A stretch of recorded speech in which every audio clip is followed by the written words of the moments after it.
I guess.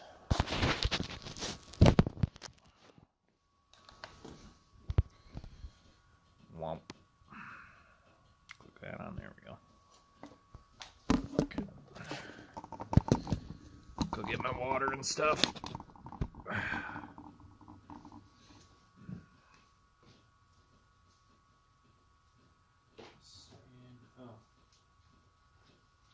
out of water. That's fine. That looks like shit. I love this hat, but it like droops down on my eyes and stuff. I don't know why.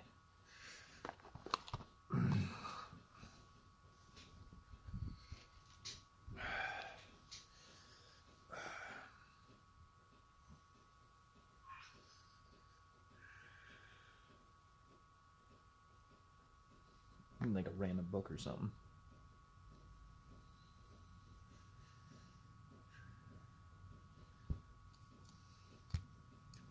There are some books. Yeah. I might put nothing in. What's this one?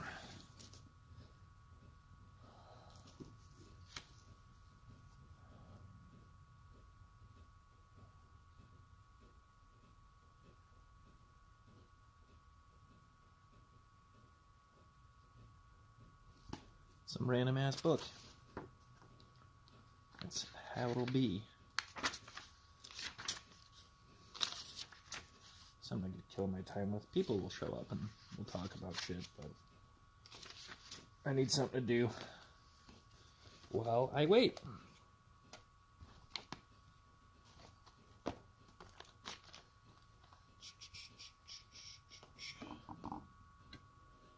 Damn, that thing's fucking stiff. Holy shit. Oh, there you go. Technical issues over here with my fucking end table.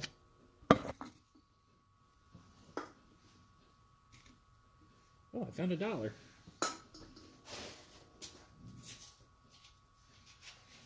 Hell yeah. And my nail clippers. My toenail clippers. I haven't fucking seen them motherfuckers in a minute. I didn't know they were down there. Hell yeah.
I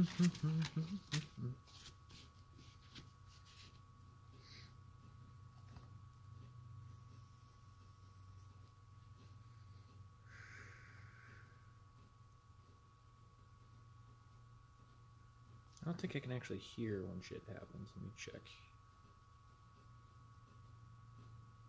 I can, okay. That works for me then.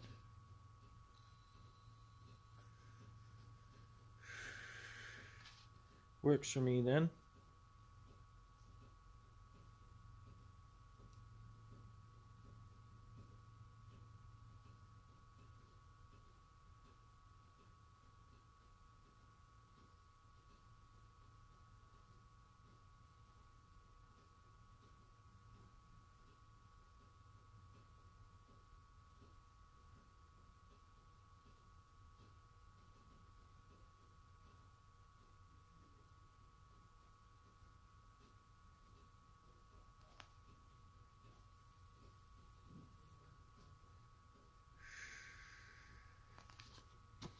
I'm actually going to move across the way a bit here. Ugh. I'm at a point where I basically have to keep my shoes on to keep warm. But that's fine. I'll set up over somewhere else. I want this and this. This. There we go. Sit myself where my source of heat is.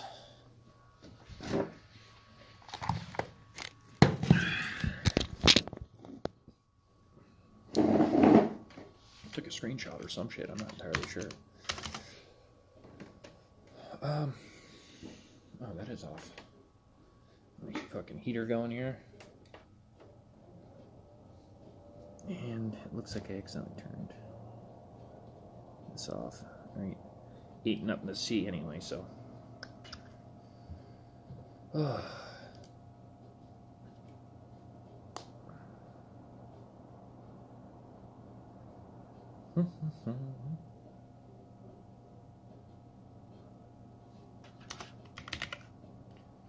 What's going on?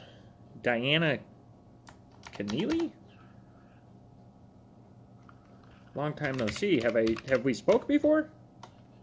My memory's dog shit. I do apologize. How's life treating me? It's doing all right. Just kind of fucking going through the motions, you know. It's like that sometimes. How are you?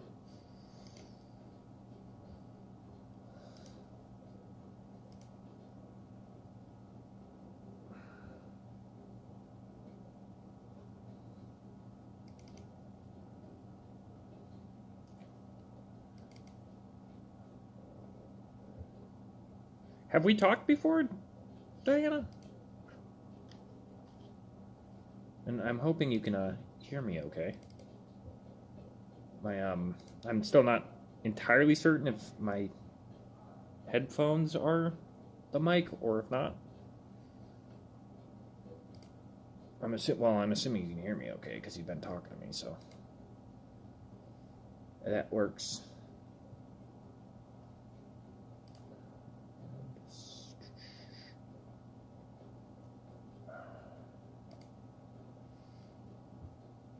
Well, I hope you're doing well. Just gonna do this. I'm gonna be trying to teach myself a skill, I think. We'll see. But that's the goal. Why is this being so weird?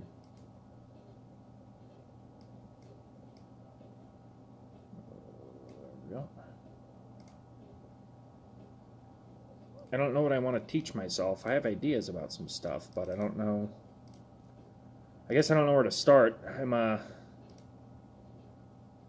thinking about like teaching myself how to program.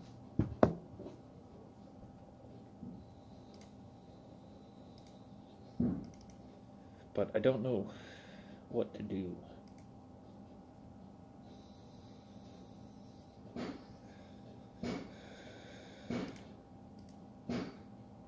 So I'll just be sitting here for a while.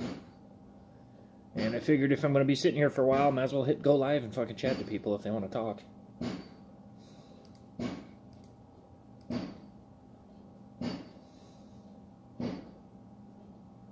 This guy next door is like forever, like splitting blood. No, I don't want to do that.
like, I don't know. I'm not like super bored or tired or anything. I'm just kind of fucking neutral, I guess. I'm like as neutral as you could possibly get. Is up here a better spot for this?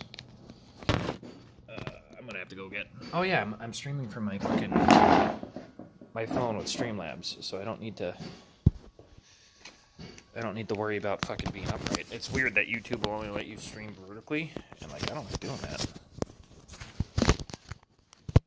So I need my charger. I got a new blanket today too, which is cool. It's a down comforter. The seams are a little fucked up on it, but it's still in a bag. Anna got it for me earlier, so it's wrapped up.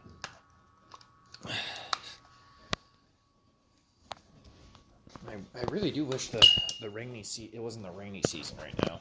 I feel like it's rained here fucking non-stop. There. I can actually keep my shit charged and at an adequate spot. Alright, that works for me.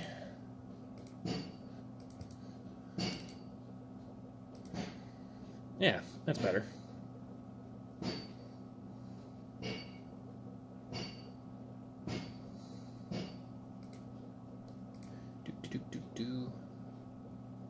Yeah, that's really it. I'm just kind of chilling. I don't like that I did that, but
How you doing, Scandinavian traveler?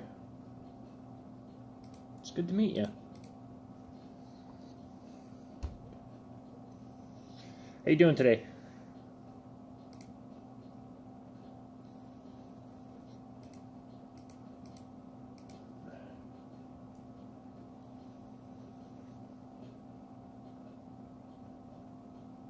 Oh, thank you. So are you actually from what Scandinavian country are you from? I'm doing pretty good, just kind of hanging out. Fucking bored. I am bored.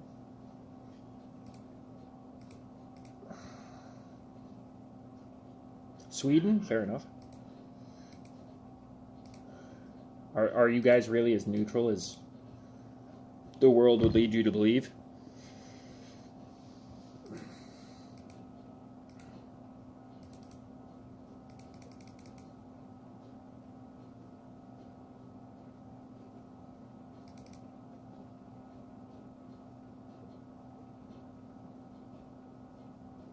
You actually are. Fair enough. Yeah, I see it. It's hard to gauge what neutral means nowadays. I feel like I don't think anybody's fully neutral. You know what I mean?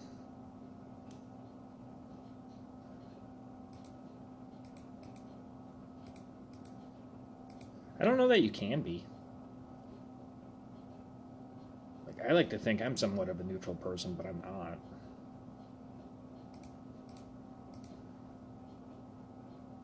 Not even close, actually. Have you always lived in Sweden, or have you traveled? That's what I like about over there, is like, you can fucking travel anywhere. You know what I mean? Like, you just get on a bus or quick plane, little boat ride, and you're fucking everywhere, dude. Yeah, like, I was gonna say, because, like, history-wise, like, there's no such thing as a fully neutral country. That's just, like...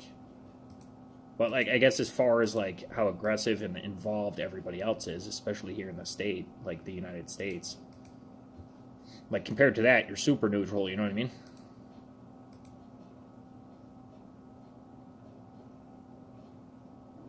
Oh, you lived in Russia and Norway? What was your favorite place you live? What is the favorite place you have lived? There you go. I struggle with words from time to time.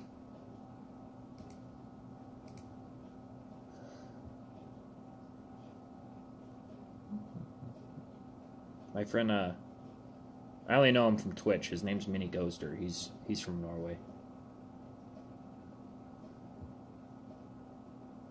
Doing a lot of interacting with online. I know people from kind of all over the place. It's kind of really cool. I like it.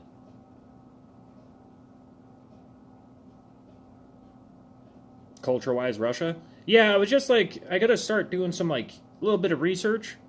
I don't I don't know why everybody in the United States seems to think like hating Russia to hate Russia is just like a thing.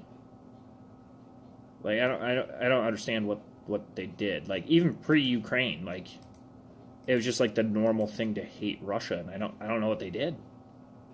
You know what I mean? Like, okay, there was the Cold War. They helped us out a shitload in World War II. Like they did most. Like I think a lot of that is too like Americans have this like narrative that we won World War II, and like I mean we defeated Japan and like ran around Africa and stuff, but we did not defeat Germany. Like that was not us. That was mostly Russia. Like they did that shit, not us. So I think that may be why. I don't know. I don't know why it's like a normal thing here to just like hate Russia.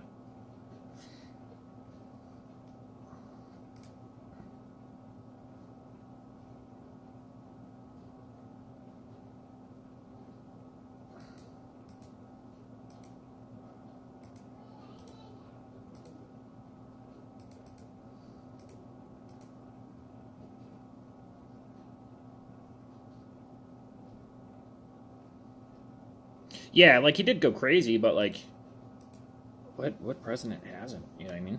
Like and like I also understand it's comical to call him a president because like he's never like really there was elections, but it never was really like a genuine election, but still like I don't understand why the like blanket hatred like I don't know. It's weird. It's very weird. Yeah, I always like seeing pictures of like Denmark, Norway, Sweden, Ireland, Scotland, like those types of places I would love to visit.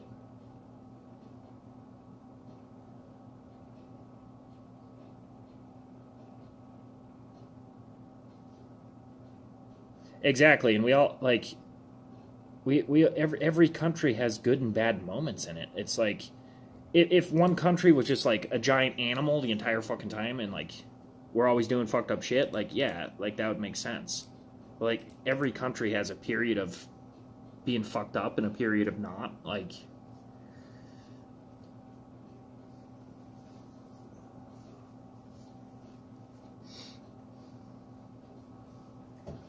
so it is like just genuinely weird to me that like and like there should be like a statute of limitations on bullshit like that. Like I feel like if something was like 100 years ago, you just kind of fucking let it go. As long as it's still not happening. If it was actually still happening, like yeah, there's a problem, but it's just kind of like weird to me that like even if it's not currently happening, people pretend like it is. I don't understand the mindset of all of it. But I don't know. I would be a shitty politician. I already know myself for sure. If I was a politician, like I would be doing fucked up shit and expect them to get away with it. Like I do know that about myself. I'd power trip like a motherfucker. You know what I mean? Like it wouldn't be like a altruistic. I'm gonna go into this and be a good guy and all this stuff. I know for a fact within a week I'd be power tripping. Like yeah, and like that's the thing. Like I don't have the same hatred towards America as some do. Like, my family came here Irish. Like, my family's Irish and Italian, you know what I mean? Like, we weren't treated very well. The Irish were treated like fucking dog shit for a long time. And, like, I don't have any, like, I'm not like, oh, fuck Europe. Like, you know what I mean? So, like, yeah, anybody would. I don't think there's really any people that wouldn't power trip.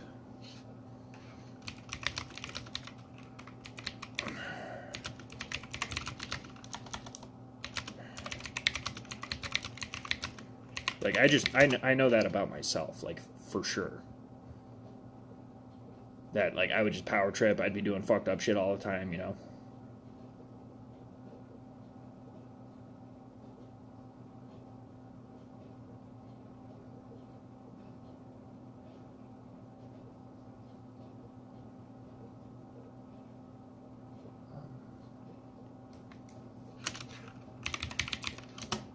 And like I feel like if anybody was like, "Oh, I could do it," I would like you would like absolute power corrupts absolutely. What's that from? Like cuz it's the whole thing like if you logically read what communism's supposed to be, it's perfect. It's the perfect shit ever. But like the only problem with it is people are part of it. If you could run a communist country without people being part of the government, it'd be great. I feel like I want to say it's Animal Farm,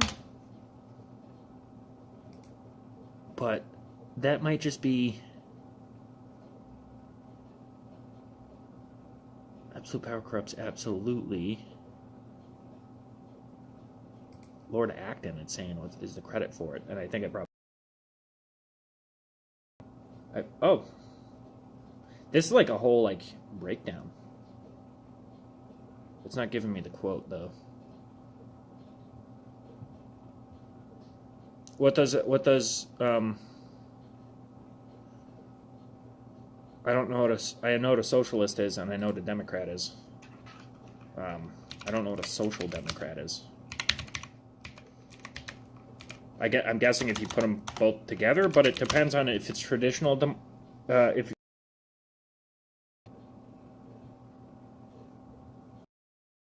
I lived with my head under a rock and was not watching the news or any of that shit for like a good 10 years, and then I just recently, like about a month ago, popped my head up to look around and was like, "What the fuck?"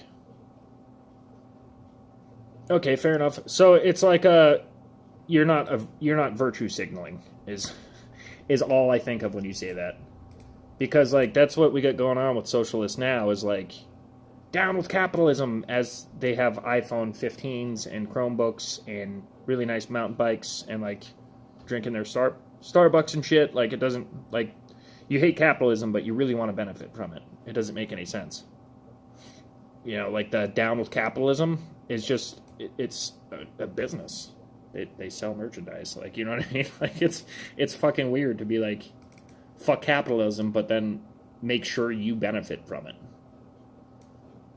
Like, because I like if you really hate capitalism, like there's people living on communes and shit here in the United States or collectives. Like I guess they like to be called collectives, where you just like it's like a homestead. You just work and you trade and everybody's got a thing to do and everybody's treated equally and all that stuff. Like I don't understand why like that's how people have to behave. Is like capitalism's bad while they're benefiting from capitalism. Like on paper, that doesn't make any sense to me. Yeah, and like that's the thing. Like I'm a capitalist, like 100% all day long. Like I'm for capitalism. I am not for like sweatshops and slave labor. Like, and we don't do that here. And I know the trade-off to standard capitalism is like you go to a foreign country and have them do it. Like guilt by proxy is a thing. And like that's a lot of what's going on now is like we didn't incentivize US businesses to actually do business in the US. We made it way easier for them to just go somewhere else.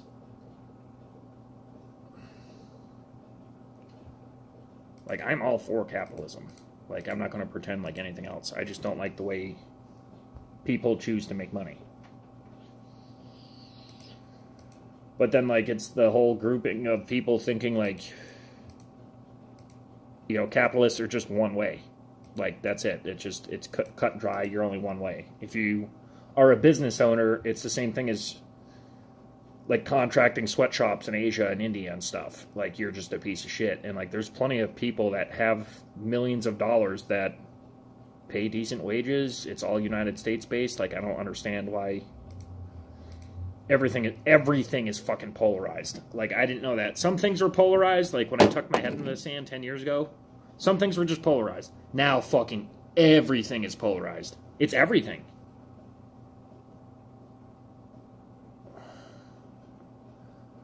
And people like the US lost track of what we were.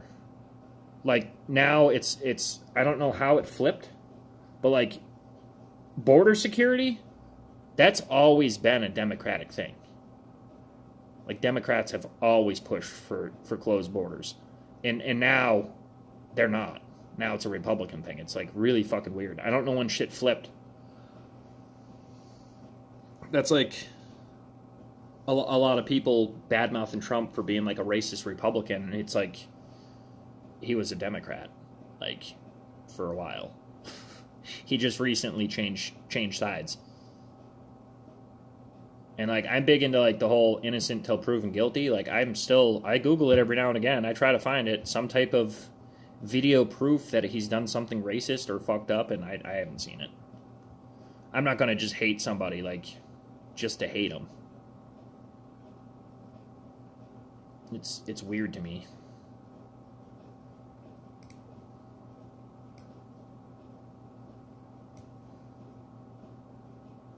Yeah, and like nobody realizes that. Most Republican values nowadays 10 years ago were Democratic values. It's like it's a switch even when it comes down to like people that are well off. Like that was always the Democrats. The Democrats were the elite, hoity-toity fucking people. Now it's the Republicans. Like that switch too. The social and economic viewpoint has changed between the parties too. And it's like, I don't like how the fuck does that happen? And it's crazy too because like nobody knows that like Republicans were responsible for the end of slavery here. Democrats wanted it. So, like, I don't know how that makes sense either. It's like, it's just really fucking weird.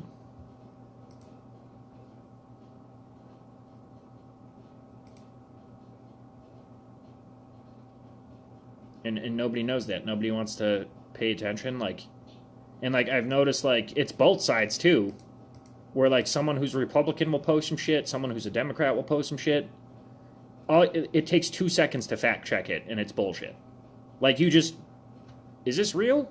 No, this is what actually happened. And, like, it literally takes 2 seconds to Google something and fact check somebody. And, like, nobody does it, so it's whoever has the most views on TikTok.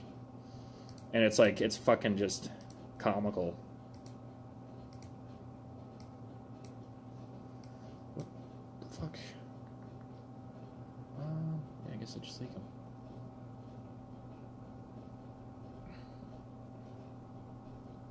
No, there's no point to go to anybody's throat over it. Like, and I get it. Like, I have like big ideas and feelings about shit. It's not that I'm full neutral. Nobody's full neutral.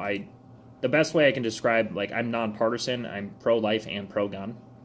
Like, I do very much have both. And those don't typically line up with each other, and that's whatever. But, like, I would rather, like, I can, like, coherently and calmly have a conversation with somebody. It's all disinformation. That's all it is. And, like, nobody's willing to actually talk to each other.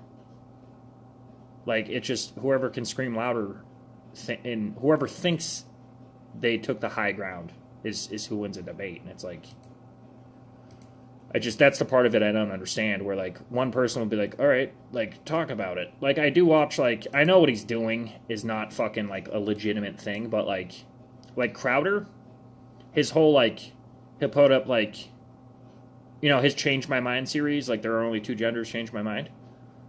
He's saying he wants to have, like, a conversation about it. He's trying to do it for views and money. He's controversial topics, whatever.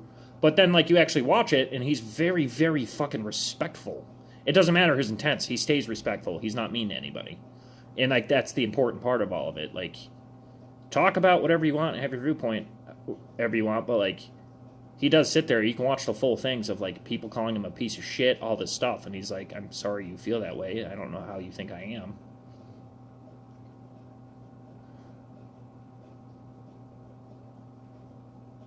What's up, Fallen Centurion?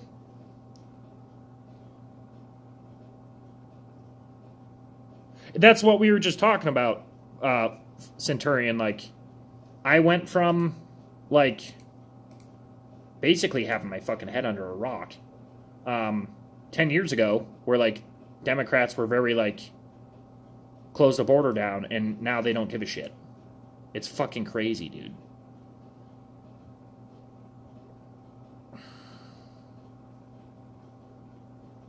No, they shifted a while ago. That's always... it's not always, but, like, I guess it just wasn't talked about.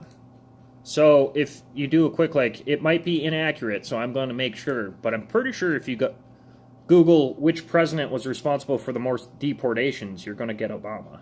I'm pretty positive about it. They've always done it. It's never been in light. It's an issue right now because it's a fucking huge problem. The way the U.S. has always done stuff is we open the border, let people in, shit starts to get a little fucked up, and we close the fucking border. Fix our shit, fix our economy, make sure everything's good, open the border again. All you do is have to Google shit. Just Google something. And if the first fucking 12 searches all say the same thing, go to page fucking 8 and start reading that shit. Because that's all it is. You Google something, like, who's the racist party? You'll get fucking 20 pages, top searches, what's the most popular, what's liked the most, what's reviewed the most, what has the biggest fucking clout, and then the last fucking 1,000 pages will say something different. It's the lack of wanting to face fucking reality or educate yourself. And it's especially true in America, because it doesn't matter what side of the aisle you're on, you're fucking lazy. That's it. It's like that cut and dry. You don't want to fucking do any type of research.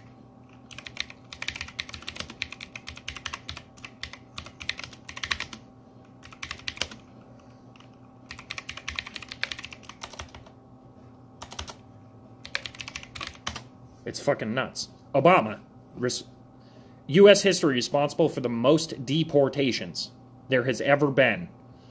So, like, that doesn't sound like Democrats always being soft on the border policies. That was 2016. 8 years ago? Yep, they've always been soft. That, you're right.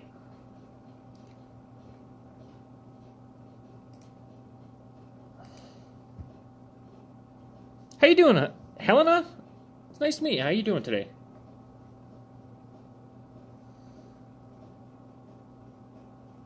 Howdy, howdy.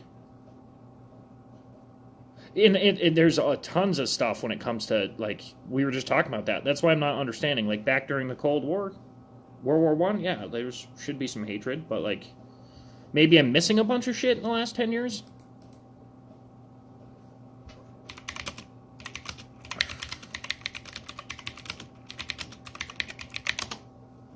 So it's not me coming out of, like, it's not me fucking getting taken by surprise. Democrats haven't always been loose on border policy. They don't talk about it. They just deport people and they don't make it a thing, you know?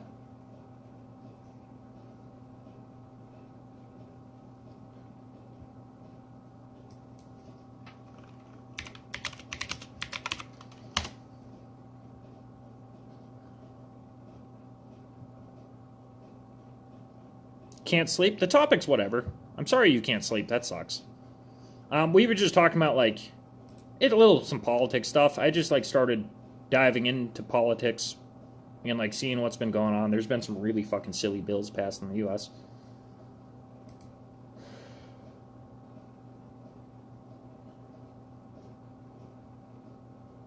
No, they didn't just happen yesterday, but it's been in the last 10 years. I'm 32, bro. So, like, you can age yourself with aging yourself. Like, when I grew up, Democrats were fucking hard, get them the fuck out of this country and keep them out. And now we have sanctuary cities. So, yes, they did not just happen overnight. You're right.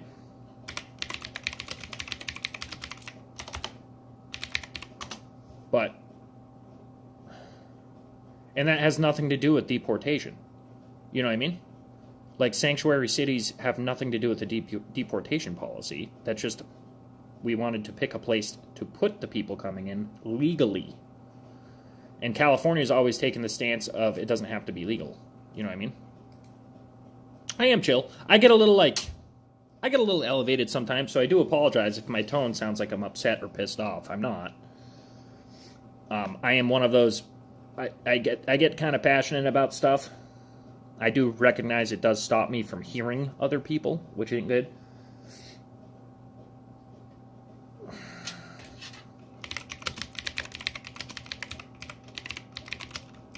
Oh, you're 28? Fair enough. About the same age.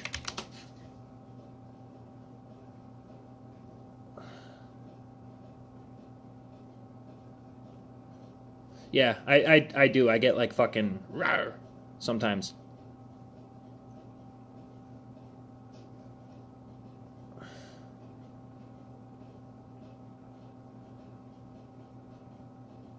So that started in 1990.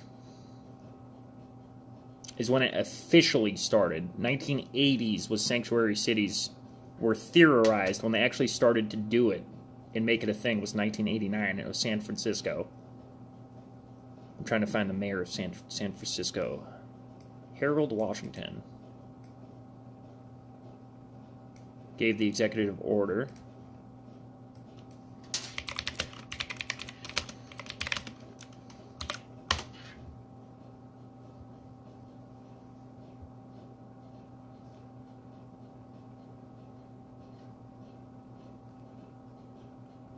Well, I've always thought that we needed each other, you know what I mean? It's a dog and pony show. It's a bunch of bullshit.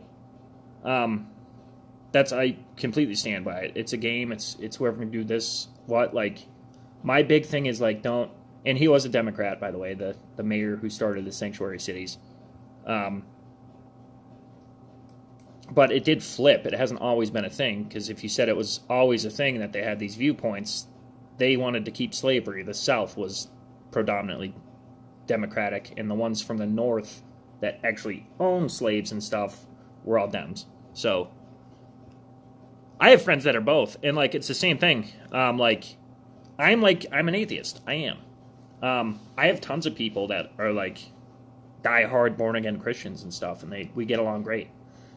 I find that I can tell them what I believe and how I believe calmly, and they're not too calm about it, so we just don't talk about it. Oh, you're both from Scandinavia? What country? Helena. And don't worry, if you don't want to say, you don't have to. I know some people are a little uneasy about giving out any type of thing. Oh, look at you guys.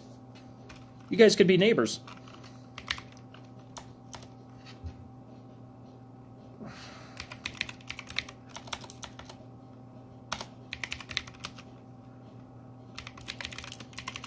What was this? San Francisco? I want to look up. Was it San or San Diego? I took the first one. San Francisco.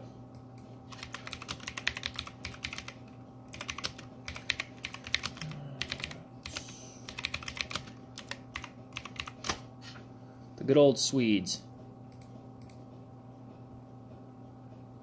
And like my big thing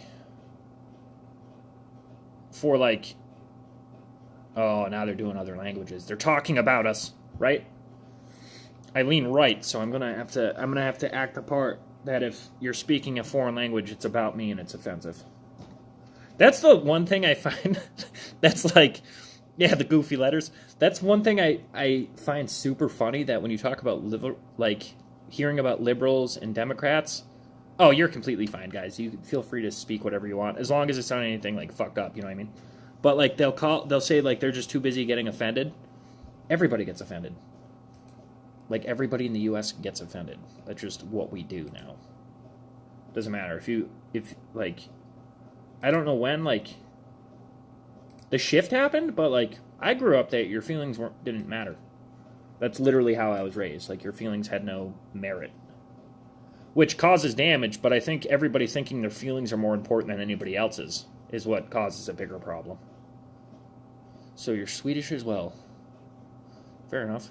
I don't like it's the problem because like, so if I remember correctly, there's a lot of derivatives from Russian, and Russian's a very, what do you call it? It's the type of language it is. Of like, once you know the alphabet, words very much sound the way they are spelt. Phonetic. It's a very phonetic language. So I'm sure if I understood the syllables and stuff, it'd probably be pretty easy to read. I am currently in Northern California, and hating every day of it, but I'm not going to leave anytime soon. Cyrillic, thank you. Thank you very much.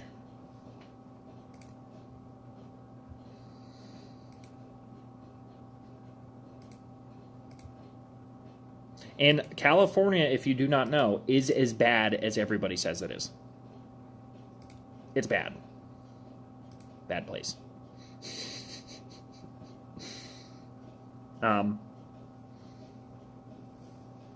It's where I live up in northern, like I'm up in the mountains, ain't so bad, but the city is fucking bad. The crime is just off the charts. Like it's bad.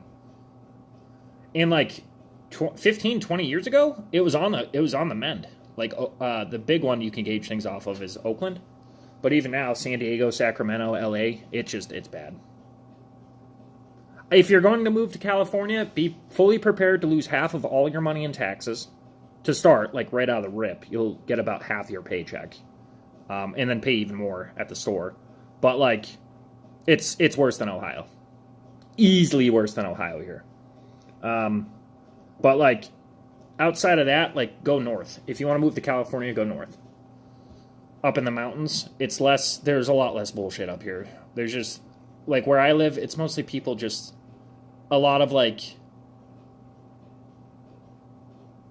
there's a lot of people here that are just, they're mechanics, they're framers, they're roofers, they're just trying to work and go fucking have a couple drinks and hang out with their family. It's not, most people just leave it alone. Like, politics are very much kept out of this. The trending stuff is kept out of Northern California. That's the cities.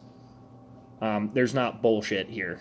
Like, there's been no riots. There's the crime's marginally low. The issue with Northern California is there's a lot of meth users, but that's just California in general.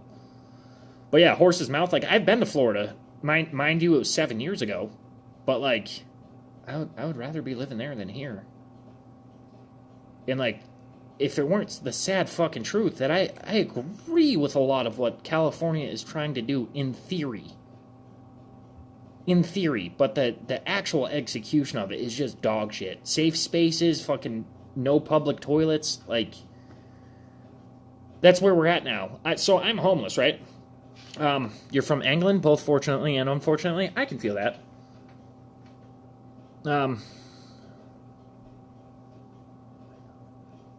A lot of people are very hardworking. People are just people. It doesn't matter what state they're in. But, like, then when you go down into the cities, it becomes a completely gigantic shit show. It's all sorts of fucked off. You can come to the U.S. now unvaccinated, unless your country doesn't want you leaving the airport. America doesn't care anymore. We're all done with that. I've always wanted to, like, go to Alaska for a planned period of time. But, like, so, like, people in California, we're just trying to be people. Like, we're just chilling. Like, it's not anything crazy, but you go down to the cities and it's a shit show. So, right, California law, this is what we got going on. So, right, I'm homeless, okay? I'm like a homeless guy. My friends got me living in their garage. Best I could get, and it works out. I pay a little bit of rent. I do some stuff around the house to kind of keep my way going. There is nothing stopping me from moving into the neighbor's house or popping a tent. Not in their house, but if I got a tent and just popped it in their backyard, that's it. I live in their backyard in a tent now. The police will come and they will do nothing. They will not remove you from private anywhere. The U.S. feels the same way with MS. Yeah, like, and, like, it's weird because, like, granted, I grew up in South Carolina, but, like, I remember everybody had pride to be an American. It was okay to be proud to be an American. Like, I don't think there's anything wrong with having pride where you're from. Like, you should love your country if it's a good country. And now it's like nobody's supposed to like America? And we've gone really fucking downhill, I'll say that. 20 years ago when I was a kid, like, it was a country to be proud to live in. Fuck yeah, dude. But now, no, I'm not proud to be a fucking American. Not even close.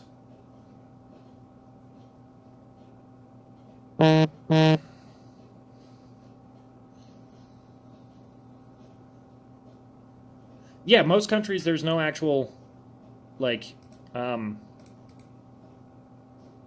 there's no actual, like, homeless people. Oh, thank you, Jag. It's okay. Like, this is fine. I'm okay with how I live. Like, it's not ideal. I'm not going to pretend it's ideal. But, like, it could be worse. Like, as far as situationally, like, I'm sober. I'm in relatively good health.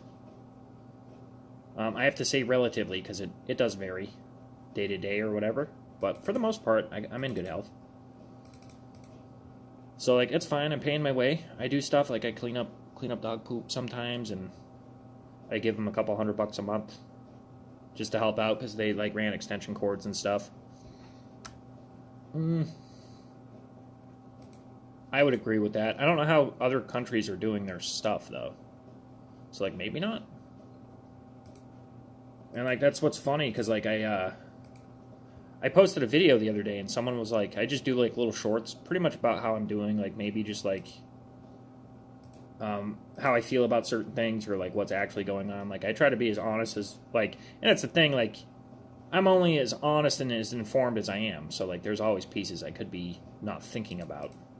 But, someone posted, like, oh, seeing you do better and stuff, so I have, like, pretty severe combat PTSD and bipolar 1. So, like, I don't get to have consistent, long-lasting good moods. You know what I mean?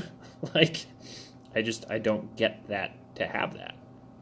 So they were just like, you were doing good. I don't know what you want your channel to be. And I was like, all right, Helena, I hope you get some good sleep. Well, it's the thing. Like, it's the same thing with Fortune 500 companies, Jag. Like, sociopaths and psychopaths are very successful. They're very successful because they don't give a shit about your feelings. Like, that's the crux of it. Like, they don't give a shit about your feelings. So they're going to be successful. They're willing to do more. They're willing to fucking, and like part of both of those things is you don't really need sleep. Those motherfuckers can work 22-hour days, 10 years straight. They don't give a shit. And like, you know what? If that's the trade-off, like, I don't want that. I don't want to be a millionaire.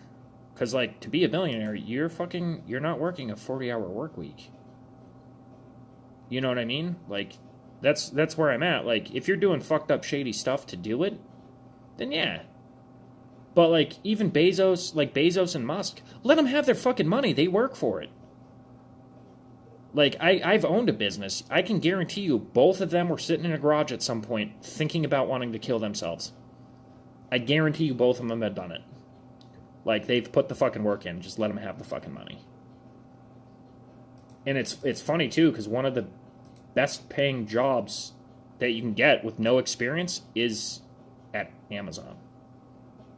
You know what I mean? It's not even like they're paying them fucking $22 an hour. I work in the medical field and I make 17. Like, they'd eat their own children? Fucking probably, dude. Maybe not for a meal, but at least a snack. And it's just like, just let them keep it. Like, if you work for it, nobody gets to come take your money. And like, they're like, oh, they're not, like, the whole tax thing. We got to tax the wealthy. We got to make sure they pay their fair share. They are. They're paying a substantial amount of money. Like, because they're not paying enough? Like, that's fucking crazy, dude. That doesn't even make any sense. Like, I think it was Musk when he paid taxes last year. Like, he paid the record-setting amount of taxes ever paid. And people were just like, oh, he didn't pay enough. He's got more money than that. He can do that. Like, it's fucking... If an independent business person who's making that much money only ever gives you... Oh, what's reasonable? $10 million? $10 million from an individual? Yeah.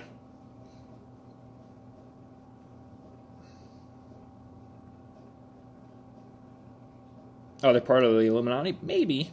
But, you know, everybody's allowed to have their own social club, you know what I mean? And take care, dude. It was nice chatting with you a little bit. And that's where I'm at. If people work for their money, let them keep their money.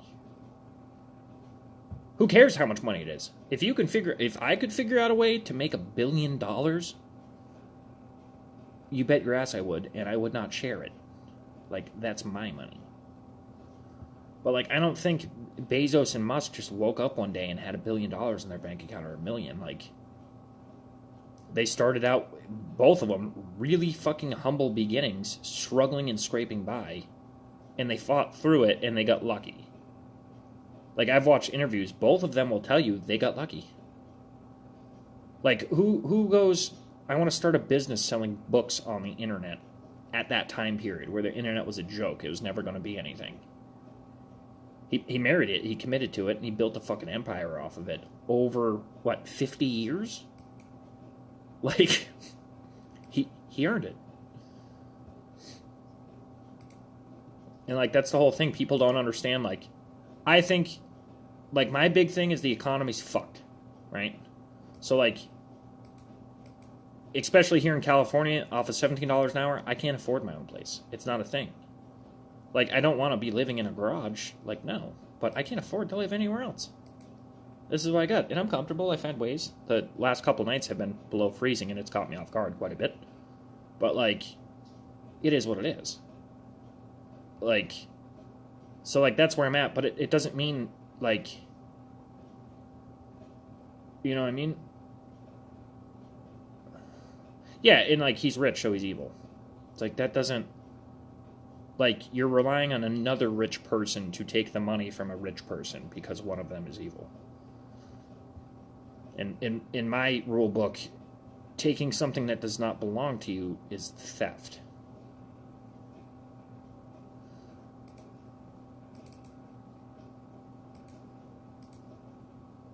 Like, how could it not be?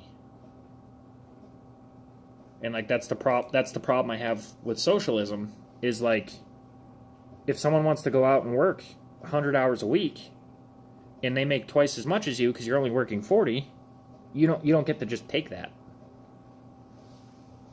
That, like, what's the point? Like, we're seeing it. We saw it with nurses during COVID. They just weren't paying them proportionately, and they overflexed them. Like, what's the point of being a nurse? If everybody's treated equally, what's the point of being a nurse, a doctor, a surgeon? If you can make the same amount as everybody else and get the same treatment, like, the actual, like, fundamental part of socialism is, like, if you don't feel like working, you don't have to. And, like, that's just, we don't like that.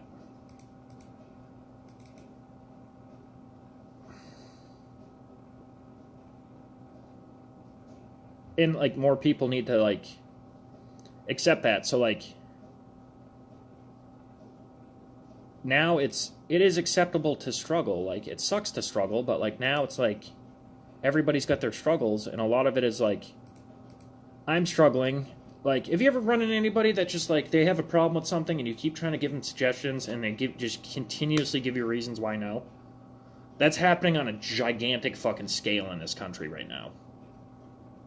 It's like, oh, fucking Amazon's only paying $22 an hour. They're fucking evil scumbag pieces of shit. It's like, oh, if you're so worth it, go find a job that pays $30.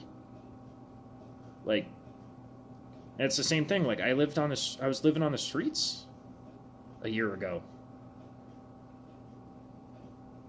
And, like, I wasn't asking for handouts. I went to the food pantry once, and they gave me a box of cake mix, and I just didn't go back. And, like, I kept searching for jobs. I found the job I have now. And because of a bunch of reasons, we didn't actually open. I actually got on before the facility opened that I work at.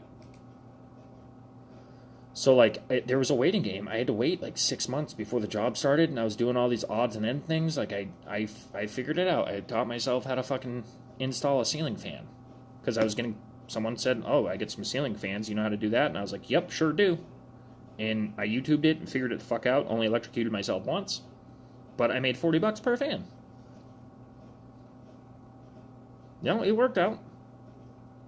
Did some other stuff. Helped a friend move. He gave me, like, I did what I had to do. I helped a friend move. He bought me some food. If everything is always ever handed to you, you will not improve as a person. Like, one of my big ones that keeps me going is, like, nothing's learned at success. Like, everybody, I think, is afraid of failure. But, like, that's how you figure out who the fuck you are.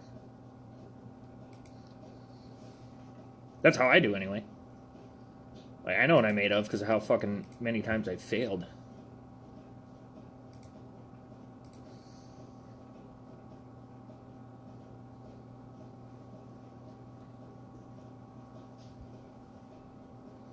And I think that's it. It's just, like, mass amounts of people that don't want to struggle anymore, which struggling does suck.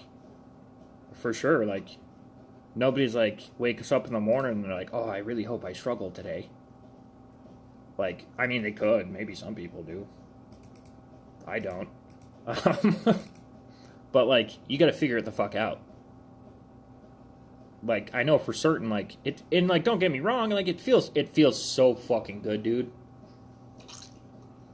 To complain. Complaining feels so fucking good. And, like, I think part of it is just getting it out is good.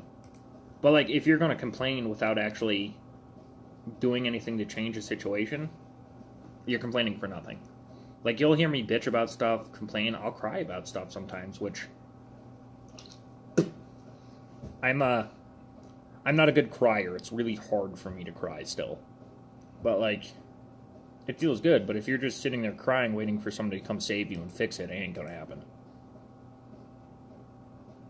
Yeah, failure is part of the human existence. Like, you know how boring life would be if you didn't fail? And you wouldn't get better at anything. That's the thing. Like, you just wouldn't. Like, how do you get better at something if you don't fail?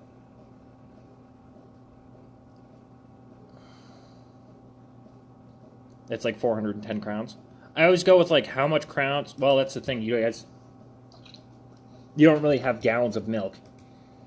So I usually ask, like, all right, how much does a gallon of milk cost? But you don't really have gallons of milk. How much does a liter of milk cost? I can do that.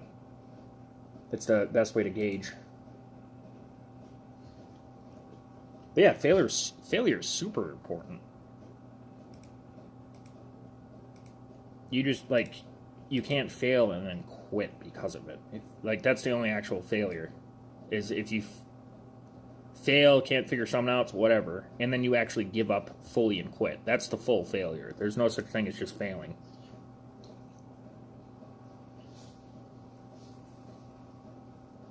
Exactly. Like, struggle makes you feel good. That's the best way to put it. Like, it's like, I wish more things came easy. Like, for sure. But, like, liter is like 1 USD.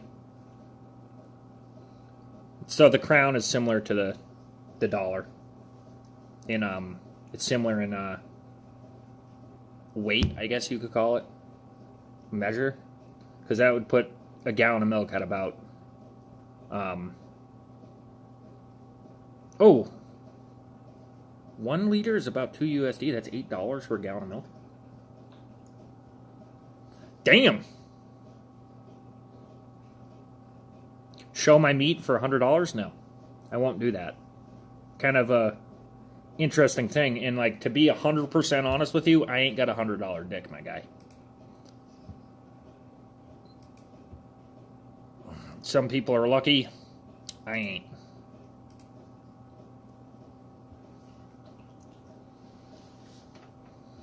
You would not be getting your money's worth, you know what I mean?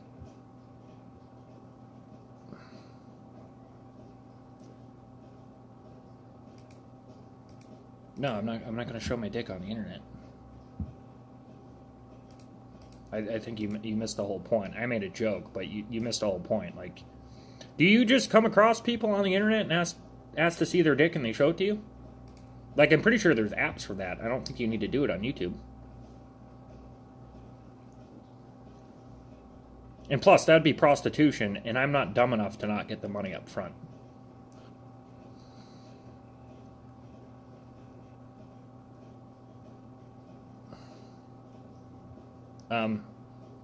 I have a job, and for one, for two, like, just go pay, like, someone else $20.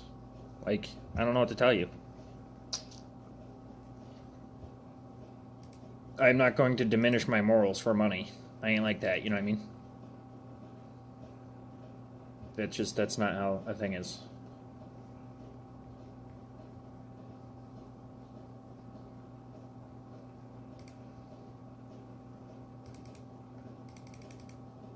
But it's okay. You do what you got to do, I guess. If that's what you're into, I wish you luck in finding somebody to be dumb enough to think you're actually going to give them money to show their dick. Because, like, I could probably almost, like... Yeah, there you go. That's the spirit.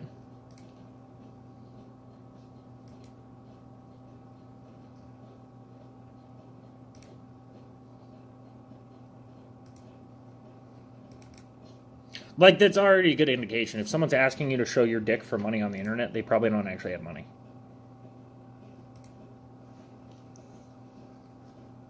And it's okay. I ain't got fucking money either. But I got to eat today, so that's good. I got nicotine. Fuck, I haven't had a coffee today. Like a legit from a store coffee.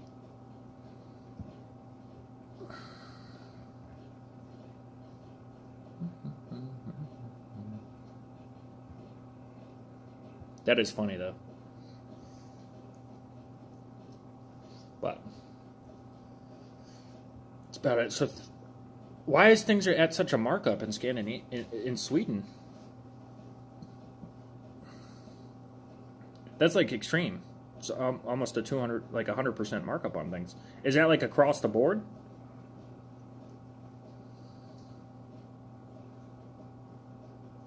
Oh, I was so excited. Yeah, we went out and got coffees. Like, I don't really have any money left in my bank account, but, like, I get paid tomorrow, so it's fine.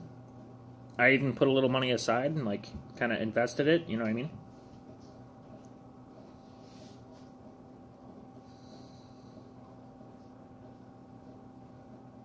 Yeah, no worries. I'm sorry you have PTSD as well. Is it, like, 1990s PTSD or 2020 PTSD? That's the only question I have to ask, and I don't mean for that to sound insensitive, but like I'm sure you can appreciate that there is a difference in the two.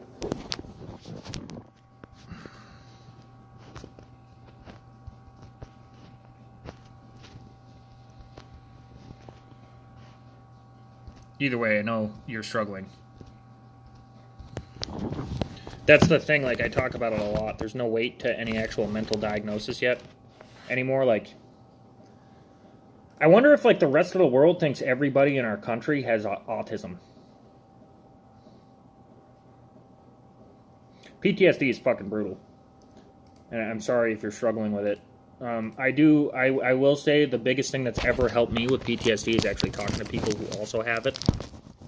So, like, there's a lot of weight in that, but, like, thank you for saying you get it, because, like,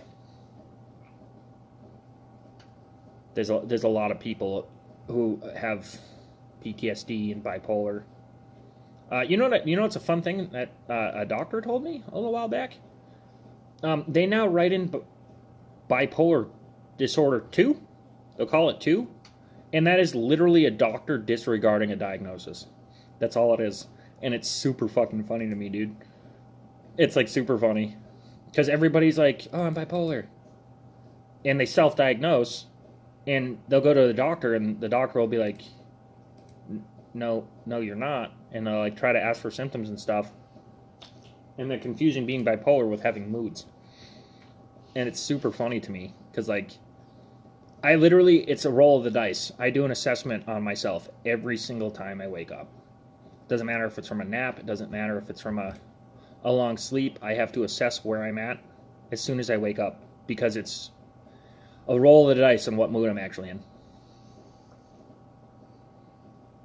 And it changes. It's like, I fucking, like, it's one of those weird things, I guess.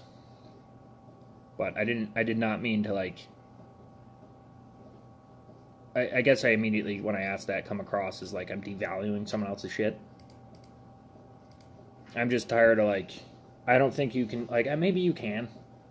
I don't know, maybe it's just something I need to soften up to a little bit. But, like, I know someone, like, a bunch of people have told me they got diagnosed with PTSD because they were bullied in high school. And, like, isn't everybody?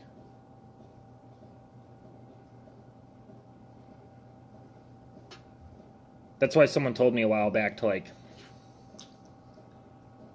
stop calling it PTSD and start calling it shell shock.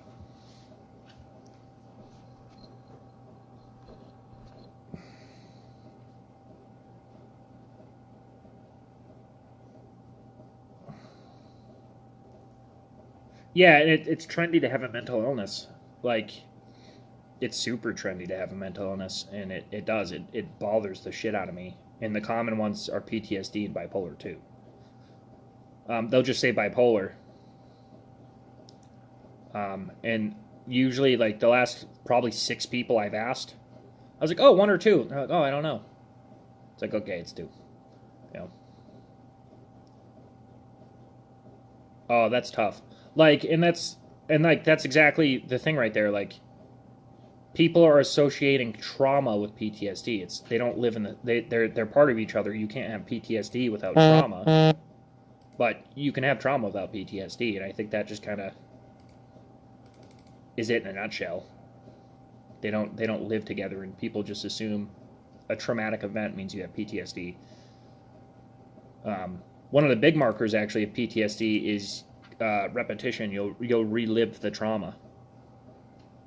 We all do it. I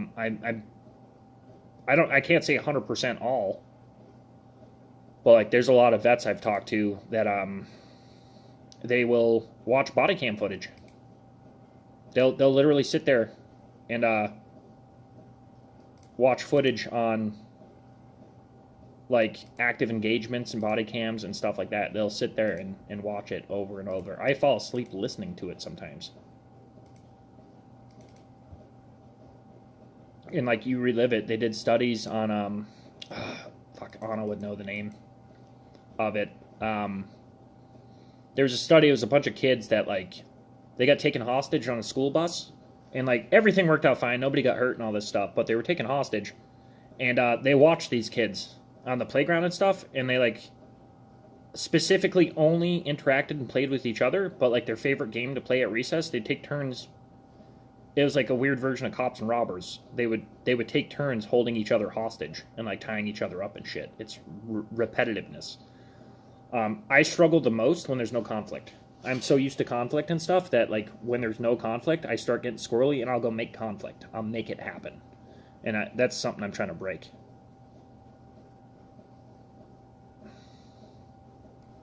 Didn't feel right to get diagnosed with it, and like I mean that's the thing too. Scandinavian, like it's different in the U.S. too because like everybody makes so much fucking money on pharmaceuticals. Like that's a whole different fucking layer.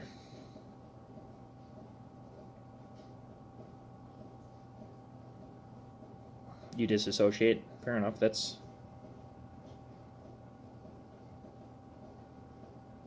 part of it, I guess. Like compartmentalizing things. And like playing it on loop, it's a huge part. It's not like 20% of people with PTSD replay the events, or 30% or 40%. It's like 100%. We all do it. Like it's part of your head's inability to actually process the trauma. And like I've had people straight tell me to get over it because like I got discharged from the military in 2012, so it's been about 12 years. And I'm still stuck on shit. I still have nightmares. I react weird to things. And like, they're like, when I bring it up, or if I'm having a really bad day with it, depending on the severity of the dreams and what's going on, like, they'll be like, hey, you just get over it. It's like, it's literally like PTSD is your inability to get over something. That's the whole diagnosis. You can't get over it. It's stuck.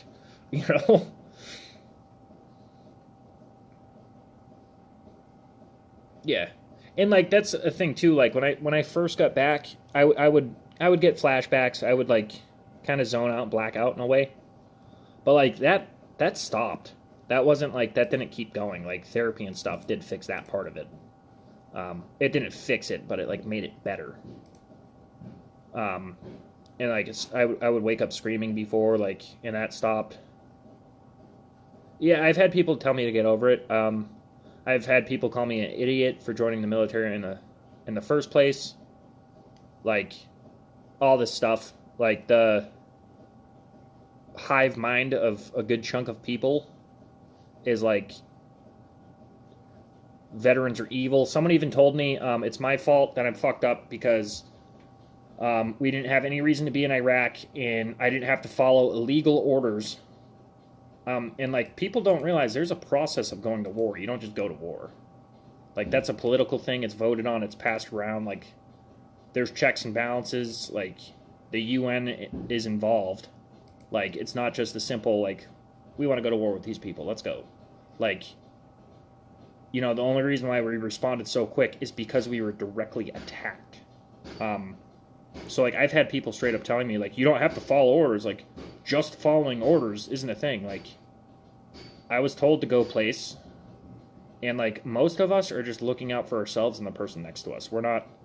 I did not run into people that were like so fucking hungry for death and war that they were just going out shooting people. Like that was not a thing.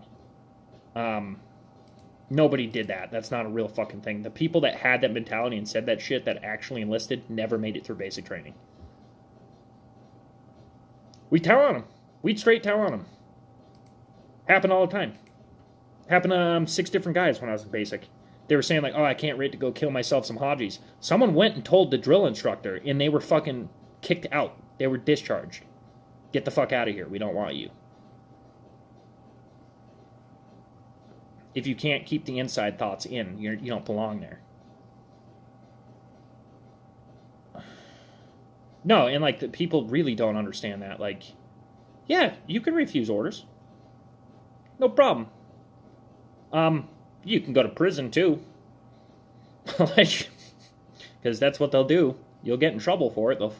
They'll fine you, they'll demote you, and when all else fails, they'll throw your ass in jail. You can't just say no. And, like, I don't know what people think we were doing over there. Like, there was stuff coming out of, like, fucked up, horrible things. People pissing on dead bodies and shit like that. Yes, that did happen. But that's not what we were doing. That's that nobody ordered anybody to do that. That's the weird thing. Like, turning a blind eye and just following orders is a bad thing if the thing you're doing is wrong. In most Iraq and Afghanistan, we didn't go out and just fight people. We were just patrolling, and if you get shot at, you shoot back. Makes sense. The legitimacy of why we were over there, kind of questionable. Not kind of questionable. Questionable, for sure. I don't think we should have been over there, but it doesn't change the fact that we were over there. Doesn't matter.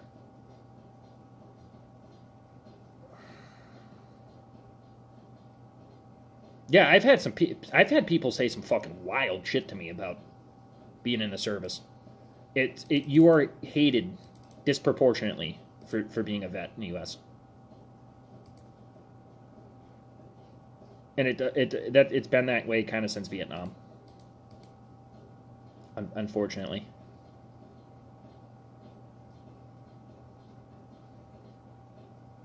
No, it's not this. A soldier does not make war. We fight in them. That's all we've ever done. And, like, back to what I was saying before, I don't think there's anything wrong in loving your country. And, like, I remember sitting in my gymnasium at school and watching the towers go down, and it was very for sure someone attacked us. War had commenced on America itself, and everybody was up in arms. It didn't matter what side of the aisle you were on. Someone attacked us. Fuck you, we're going to go handle it. That's like one of my earliest core memories, is watching the trade centers get fucking hit by planes and people running out of buildings on fire. Like, and we knew who did it. So, like, no, I don't think there's any issue with being mad about that. It'd be fucking weird if you weren't.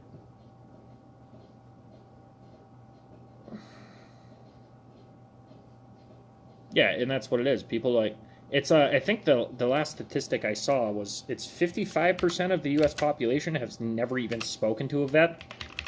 It was one of the last things I saw.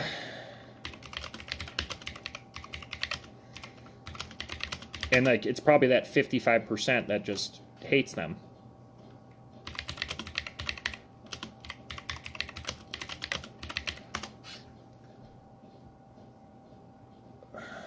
This is 2019. As of 2019, it was 55%. And, like, that's absurd to me. Like, how do you... Like, we're everywhere. There's, I think, 5% of the U.S. population, and that was 2022 numbers?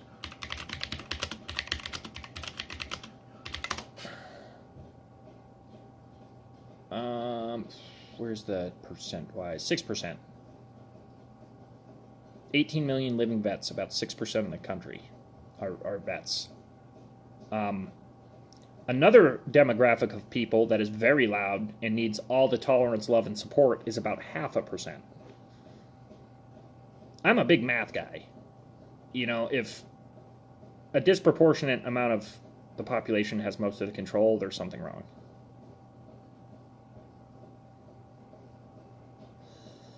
And that's the thing. All you do is have to talk to them. Like, if I had to take a group of people that was the most loving, caring, compassionate people, it would be veterans. They're just belligerent dickheads all the time. I am too. I'm a fucking dick. It's like part of my fucking personality at this point. I'm very, like, desensitized and callous to everything. And, like, I've told people straight up, and it's honest. Like, if I'm talking shit to you and fucking with you, it's because I like you. If I'm being super polite and cordial to you, I don't want to fuck with you at all. Like, I'm all set. And that's what a lot of it is. Like, we're callous, we're crude. We have very dark humor as part of coping mechanisms. But, like, at the end of the day, if you're struggling, we're going to come fucking punch you in the shoulder and hang out with you for the day. Like, that's the best way I can describe it. We'll punch you in the shoulder, but we'll hang out with you all day. We'll make sure you're not alone. We'll, like, get some shit done. We're not going to sit there and be like, put your head right here and cry, it'll be okay. We'll be like, oh shit, like, your sink's leaking, let me fix that. Like, but we'll be there. Like, it's one of those weird fucking things. And, like, people don't talk to anybody.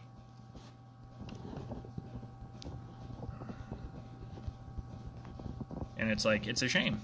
That, like, people don't just, like, they don't have to fucking throw a parade every fucking two days, but, like, you just ask simple questions like, how you doing? Like, it's crazy. Yeah, like, we're just fucking animals. That's it. Like, that's all. It's like, you just have to figure out how we're showing our care. But, like, veterans are extremely fucking caring.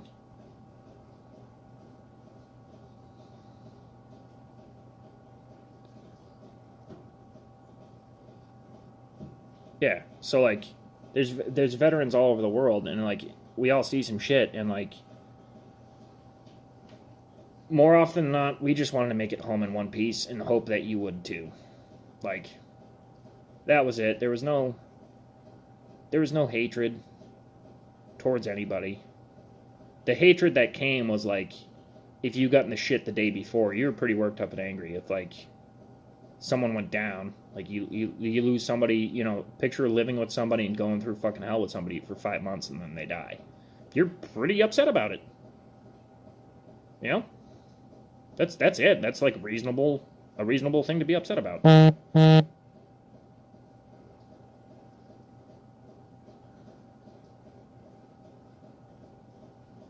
Yeah, and that's the big thing. Like, I will relentlessly talk shit. I will be callous, cold, and distant. I'll do all those things. But when the shit really fucking hits the fan, like when the shit actually hits the fan, not just you're having a bad day, like your mom dies, your kid dies, I'm fucking right there next to you. I'll sit with you. I'll hold your hand. It's fine. You know, it's one of those fucking weird things.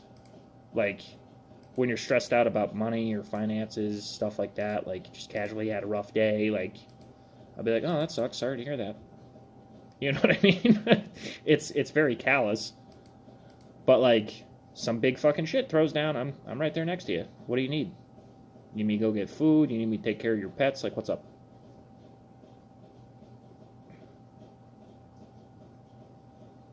And, like, that's the big thing. I actually commented on it a while ago. Like, as part of, like, most vets are deemed as being extremely dismissive towards their significant other. Like, that they don't care. It's literally boils down to, is the problem, like, life-threatening? You know what I mean? Like, that's what we boiled everything down to. Like, you breaking a cup is not a life-threatening, therefore it's not a problem. And it's weird to view things at that severity.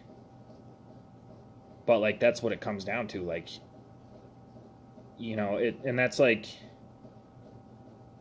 they could be out there. I don't want to touch too much on this, because people do just get fucking crazy about it. But, like, as a veteran, do you really think I give a fuck about what your pronouns are and what you think your identity is?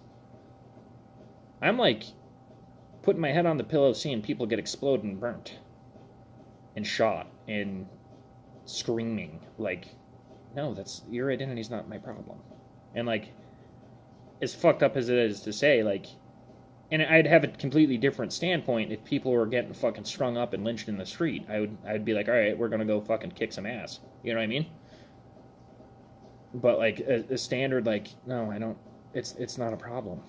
It's not a problem.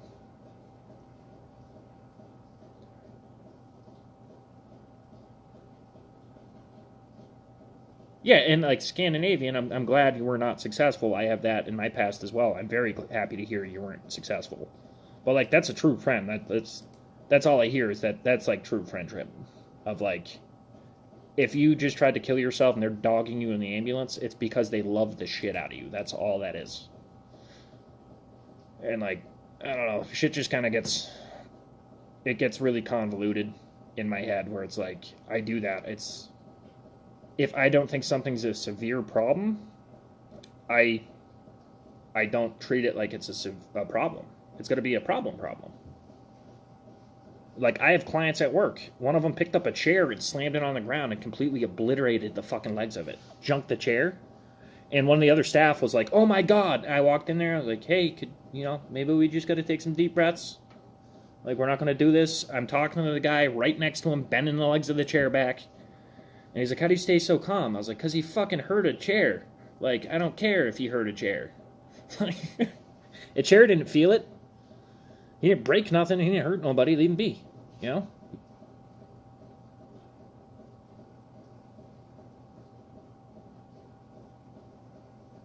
It does. It does make it tiny. And, like, I can realize that might be an issue when it comes to other things. And it might make an issue. It makes it an issue. So, like, severity-wise, if you're struggling really bad about something or with something or whatever, like, I'm not the guy you want to fucking hang out with. If you view something as a big problem, I'm not the guy you want to take it to. Because, like, you'll call me crying and freaked out and all fucked up, and I'll be like, okay, who died? Nobody? Why are you acting like this? And, like, that's where I'm at. I'm exceptionally good at the job I have because of how fucked up my life has been. And, like, I was talking about, like, I'm a big believer in, like, to fix your fucked upness, you gotta go help somebody. Like, when it comes to trauma and stuff like that, you just go help somebody, and it makes it better. It does. And, like, I get to help people heal and figure shit out who can't, because I used to be at a place where my head was broken. So it helps me a shitload. I fucking love my job, and everybody there is like, you're extremely good at this. It's the first time ever holding a job like this. I've always been in factories. I've always been on a production line. I've always done manual labor.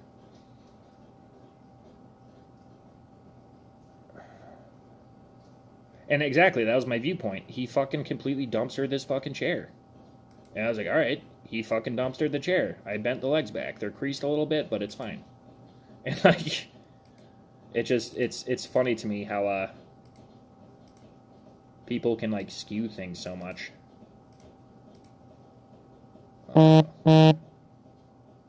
Whoops. And, like, it's cool, because, like, I know it, like, I told them that on my interview, right?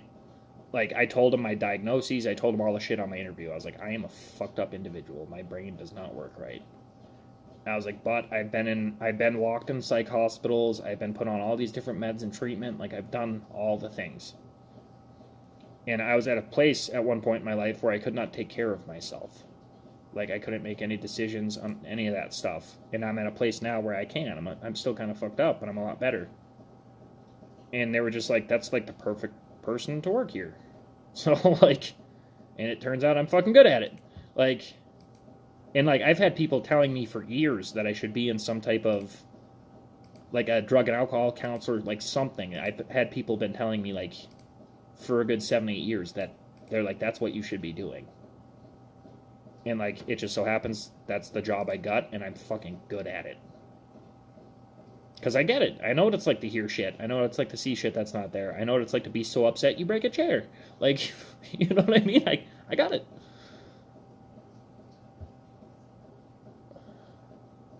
And that's the thing right there. It's a bounce. Centurion. Like, the beginning couple years of my healing stuff, it had to be all about me. But it did hit a point where I had to make it about other people. And it deviates. Some days I have to pull back. I have to be like, even if someone needs my help, if it can wait, it has to wait.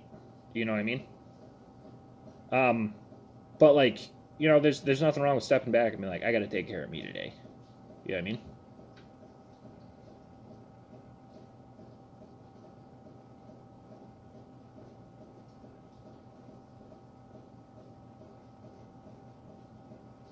Yeah, it's just focusing on yourself. There's a ton of honorability in being a nurse, dude. Hugo?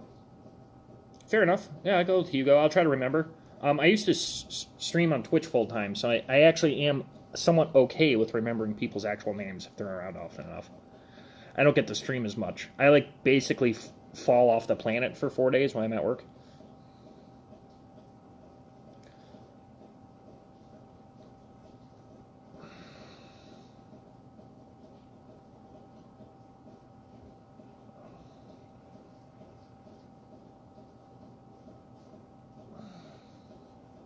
Yeah, it's nice to meet you, Hugo.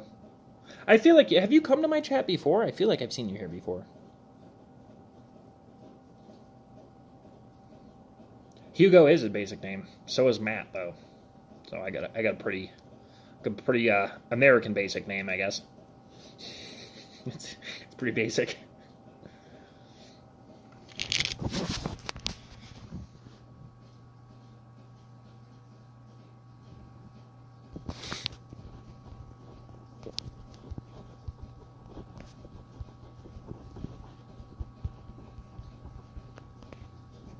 do you spell putzing?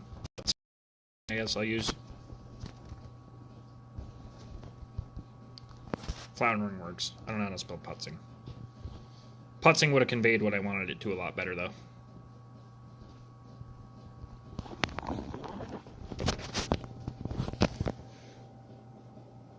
It's basic in Scandinavian.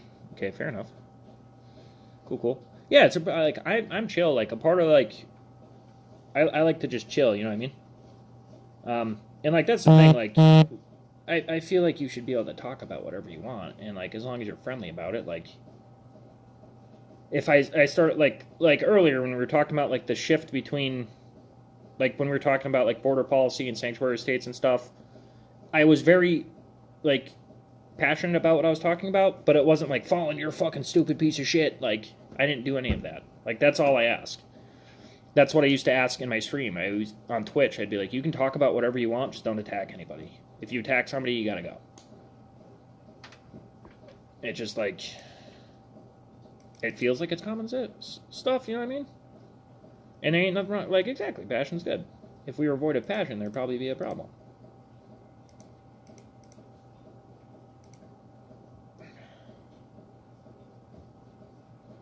And it's just like, that's what I've always, like, I get very vocal and loud about shit. I'll get angry. I'm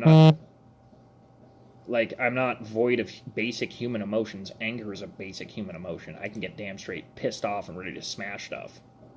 Like, but like, I don't need to attack anybody over it.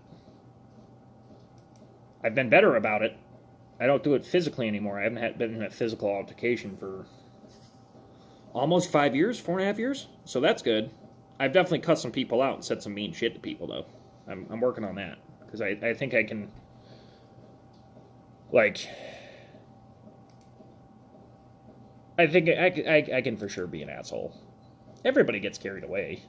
It's not a uncommon thing. Like, again, you would not be human if you did not get carried away about something. And if, like, you feel strongly about something, you feel strongly about something. And like that's the whole thing. I am pro-choice to a point. There's a rule on it. The original under 3 months. Anything after that, no, you don't get to do that. That's my viewpoint on it. I understand both sides. Like I do like it makes sense to me of like, because like the whole like pro-life thing is it's a life at conception.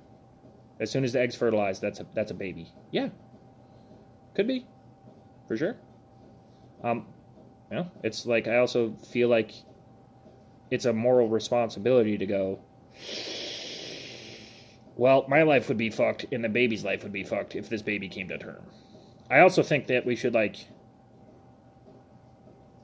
if that's going to be a thing, like there needs to be a punch card or something. You can't be on, you know, abortion number 7.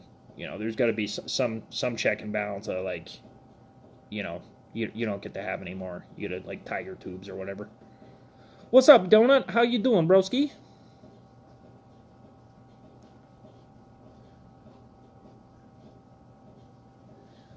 Yeah, and like that's the thing, Scandinavian. Like, I just started like thinking about this before. Like,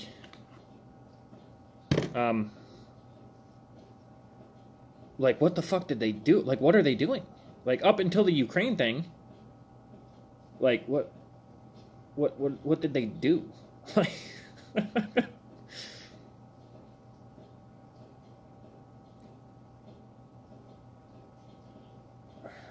Same shit, different shift. Fucking, I feel that.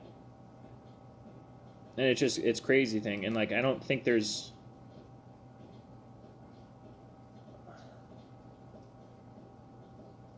But like, if they were being treated as incubators, they'd be getting treated like incubators. Like, they'd be locked up, they'd be chained to a hospital bed pumping out babies, you know what I mean?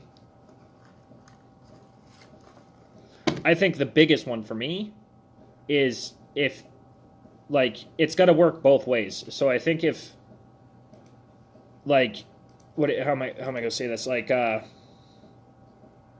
if it's her choice, then child support should no longer be a thing. I think that's fair. most people don't support war. Most people think it sounds great and it's going to be awesome and everything's going to be fine. But most people, once you're in war, you don't want anything to do with it. You're tired of it. I was extremely violent before I went into the military, and I came out and I fucking hate violence. Not about it.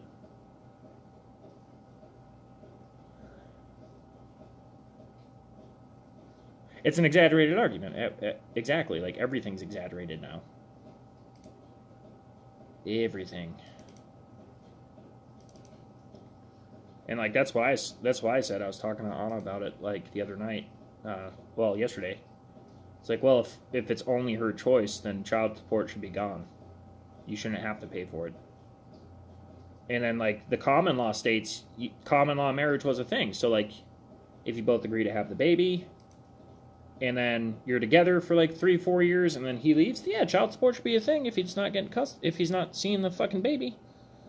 Makes sense to me. Like, that's very logical to me. But, like, the viewpoint of, like, my body, my choice, but you should pay for it if I choose to keep it. And, like, I watched one fucking video, and it fucking broke my heart. So I lost my son at the beginning of 2019. He passed away. And, like, what broke my heart so fucking hard is this, like, 17-year-old kid screaming, please don't kill my baby. Like, and, like, the comments were fucking brutal. Like, people just straight being like, that's not a baby, who cares? Like, you're the man. Like, you know, like, it's like, what the fuck are you talking about? Like, that is absurd to me. Like, how can you be callous in, like, that just nuts.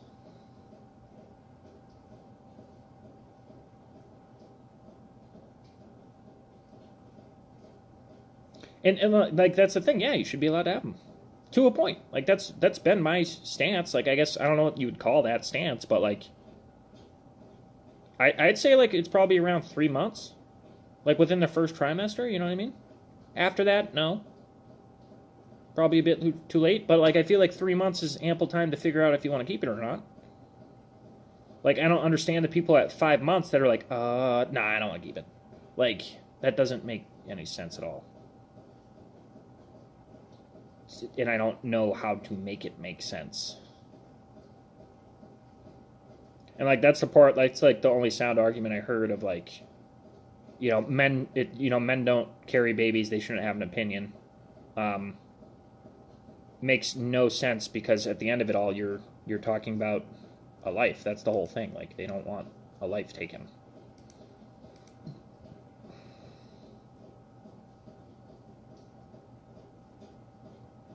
Exactly, and that's my whole thing. Like, if you get to choose to get rid of it, if I don't want it, you choose to keep it, it would stand to reason that, like, I don't, like, child support doesn't have to be a thing. You can't have both.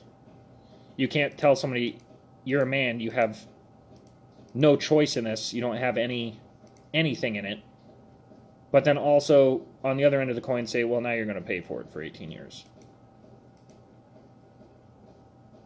And I think it should be mutual, and if it's not, like, maybe there needs to be some type of litigation for it. I don't know, I think that would make it messy.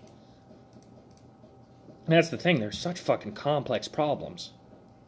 Because then, like, then there's circumstantial, like, I've not heard anybody say, like, zero reason to not get one. A lot of people are like, oh yeah, if you're 4 months pregnant and it looks like it's going to cause the mother to lose their life, abort it. It's a medical procedure. You know what I mean? So, like, that's a thing. I lost custody of my daughter, again, in 2019. I relapsed after losing my son. I started drinking and doing drugs again for a couple months, and they just, like, took her away from me, which, as they should. But, like, I can't get her back. I'm not even allowed to talk to her. You know, I made a mistake. I didn't put her in danger. It was nothing like that. She actually was never around me that whole period. I went from Massachusetts to California, like, first night of the relapse. And actually, they kept her from me because of psychiatric. It actually had nothing to do with drugs. But it was, like, everything. Like, even, all right, so better example, when me and her mom separated, I had been paying $1,200 a month for one child support. I was giving her $1,200 a month. Was the agreed upon amount. I was paying every single bill, giving her money for cigarettes and scratch tickets and name it. Like I was making the car payment, car insurance. Like I fully supported her while I was not living there, and it was fine. And then I had called like family court, and like, sir, you need to pay child support. I was like, no, I'm telling you, I'm already paying it. We just need something in writing, like, for me, and like all this stuff. And they brought me to court, but like the tone of the person on the phone, even the judge I had, was like talking to me like I was a piece of shit, and he ruled $600 a month. It was like $602.40 or some shit like that. And like I was smiling, I was like, thanks. And he said some shit, and I was like, I've been paying close to $2,000 a month, everything included, so thank you. But it was like this whole like, you have to be paying. It's like, and I was like basically screaming at this lady, I am paying. Like it was just all this crazy shit, and like I'm glad it's starting to shift, but like that old school, like, you know, the child needs to be with the mom, fuck the dad, like that, it's fucking bizarre to me, dude. I know plenty of piece of shit mothers, and I know plenty of excellent fathers, and vice versa. Like, it's fucking tragic, dude. It doesn't make any fucking sense at all. And like, a lot of the shit just doesn't make any fucking sense. Like, I want shit to make sense to me, but it don't. Like, a ton of stuff doesn't. Like, 10 years ago, it was about 10 years ago, I remember hearing guys, like, say that guys were under attack, it was not okay to be a straight white guy anymore, like, hearing all this stuff, and, like, I remember being like, that's stupid, you're dumb, and now I'm, like, walking around like, fuck, they were kind of right. Like, do we have it bad? I don't, no. Not even a little bit. I'm chilling. My life's actually pretty good. Me specifically, but all I really ever see is, like, being told to shut the fuck up. You know what I mean? It's like, your opinion's not valid, shut the fuck up. Like, actively oppressing somebody while you're telling somebody how oppressing they are is fucking weird, dude.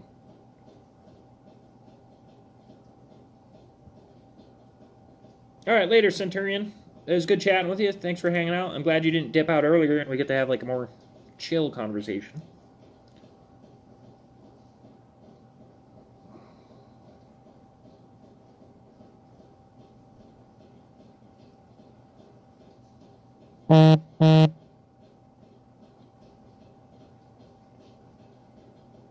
Exactly, Donut. Like, it just needs to be a conversation, I think. I don't think it needs to be a one person doing it to the other. Like, I don't know. It's just, the whole thing's very bizarre to me. And like, that's the thing. Me and Jess talked about it. I haven't heard my daughter's voice in 3.5 years, and I haven't seen her in person in over 4. She is still the person I hold the most dear. Like, she is the most important person in my entire life, and she ain't even in my fucking life. And, like, we had the same talk, like, you know, she got pregnant when I was 20. I just gotten out of rehab, and she got pregnant. I was like, this is not an ideal time to have a baby. You know what I mean? Like, you know, I was like, ah. And, like, you know, the thing was, like, her doctor, like, our doctors had already said, like, the likelihood of us each individually being able to have a child was very slim. Like, it was slim on my end, it was very slim on her end, like, it wasn't supposed to be a thing. Like, that's what swayed it, was just like, alright, well, it would be an extreme rarity for us to be able to have a kid again, so we might as well just have the child and we'll figure it out. You know what I mean? It is. The biggest thing, I'm at a better place with it now than I used to be. It's still, like, I still miss her, like, on her birthday and stuff. And, like, I think about her, and then I have days where, like, she's not really on my mind. And like those days are usually rough because then all of a sudden I'm like, wow, I haven't thought of Emma today. And it's something about it just kind of fucking hurts. That when you realize you haven't even thought about your kid, and that does sting. But like at the end of it all, I had to get to a place of like she can be okay without me. And she is okay. You know? It doesn't go away. Like, and my son's been gone for 4 years. It was 4 years in January. Like, it's not going to go away. It's not going to feel better. But like, someone told me like, he sat down with me and he was like, you just have to figure out how to get to a place of, can she be okay without you in her life? And like, I know her mom, I know her grandmother, I know her great aunt. My sister, my oldest sister, still talks to her and sees her. Yeah, she's going to be okay. So, like, and then it was, if she can be okay, then I can be okay. Like, okay doesn't mean completely callous and I don't care. Like, I was never a deadbeat father. I wasn't. I paid and paid and paid. I spent time with her. I did things. Even when I came out to California after the ruling, her mom would call me and ask me for advice. Like, it's never been a thing. Her grandmother, like, if I'm such a piece of shit, why was her grandmother illegally letting her FaceTime me? I'd get a FaceTime, like a Facebook video message from her grandmother. And it would be my daughter, and we'd sit there and talk for like a couple hours, and she'd tell me about school and stuff. Like, because I'm such a monster, you know? And what it came down to is her mom's current husband does not want her to talk to me. So by proxy, Emma doesn't get to talk to me anymore. And birthdays and holidays are fucking brutal. One of the best days of my life was Christmas of 2018. Sorry. I got home from work. I was dog shit tired. I went and sat on the couch. Christmas morning, we were supposed to do presents. We did presents. And I fucking fell asleep with my daughter right here and my son right here. And I still fucking feel him. I still feel him. And we were watching Frozen for like the fucking millionth time. And I was just tired and I fell asleep. We all fell asleep. I woke up. He had shit, and shit went all over the place. It was in Emma's hair. It was all over me. It was all up his back. Got everybody fucking cleaned up. I went to my sponsor's house for dinner. After that, went fucking to my sister's house in Connecticut for dessert. And it was like, that sounds like the most basic of Christmases you could possibly have. And it was the best fucking day in my entire life. You know what I mean? No, I don't want to build a fucking snowman. And like, I swear to God, if I ever meet The Rock and he says you're welcome to me, I'm going to lose my shit because I watch Moana way the fuck too much too. You know what I mean? Like, some of that stuff, but like, I would give anything in this fucking world to lay down on the couch with my daughter again and watch Frozen. You know what I mean?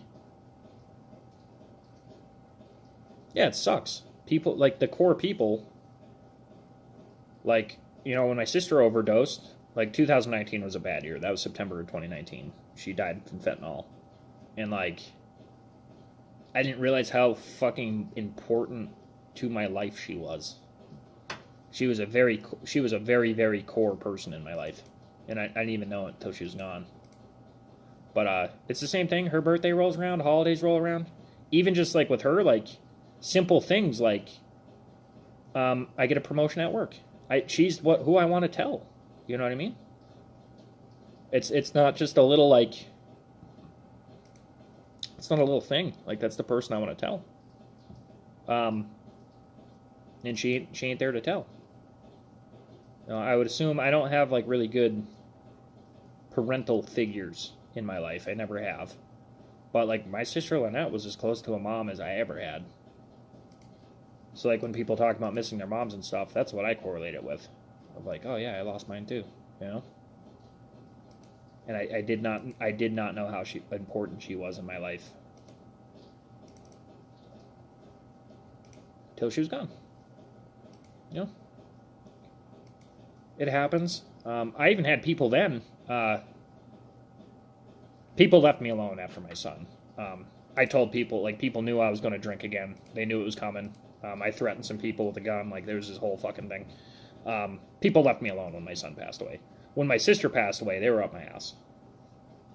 Like, I remember, like, being told, like, because I got fucking, I was big sad, dude. I was laying in fucking bed, just on my phone, just sitting there. Like, trying to escape the feelings type of thing. And it was like 2 weeks after I gave her eulogy. People were like, you know, you just gonna fucking lay there all day? Like, making fun of me for it, kind of. You know what I mean?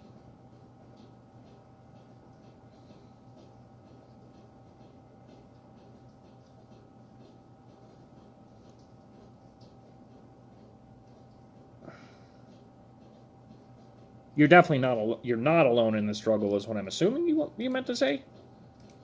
You're definitely not alone, for sure. I don't know if you meant to say that, or if you meant to say you're not alone, but you are not alone.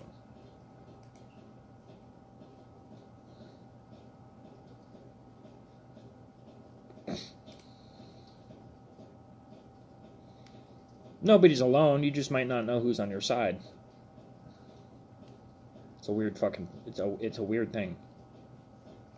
And like that's the thing. Like I would rather sit down and, you know, oh you're completely fine, dude.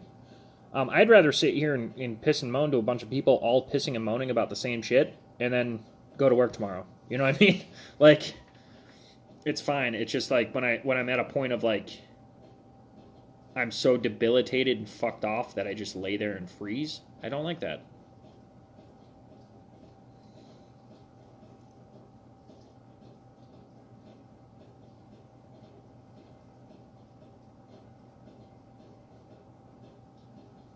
Damn, that sounds really shitty, don't it?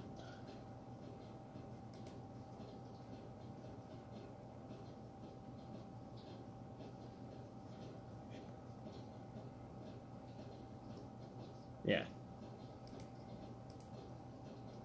And like that's the thing, like it's all like situational. Yeah, and when it comes down to relocation or die, relocate. 100% every time. Like I don't know why it has to be like I don't think you're a monster for that. If that's how it was, if it was relocate or die, I'm very happy you relocated. You know what I mean? Like, and people don't know, it's easy. Like, I already know my daughter's being told just not true things about me. She is being told horrible things about me. I know she is, and it sucks. And the only thing that really keeps me moving forward is that one day, she's 8 now, so it'll be a while if it ever happens, but what keeps me moving forward is one day she'll reach out to me on social, like, that's the only reason why my Facebook's open. I make damn sure I will go fucking hungry before I ever risk losing my phone number. I've had the same phone number for fucking 10 years, and it ain't gonna change. It hopes one day down the road I get a random message, hey, you're a piece of shit. Anything. Just to be like, maybe be like, no, if you want to talk, we can talk. I can tell you my side. Like, that's the best I can hope for at this point. You know what I mean?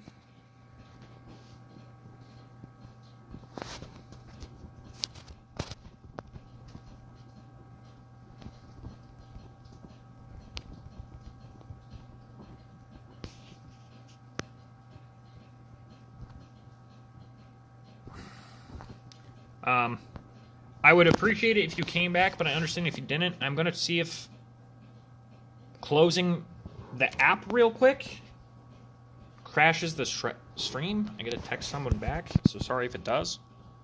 I hope not.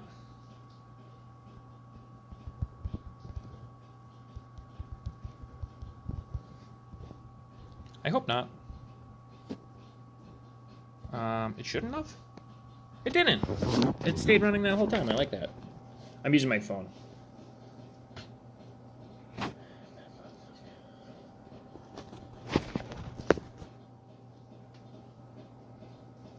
Oh, they evicted you because there was bed bugs? That's fucking wild.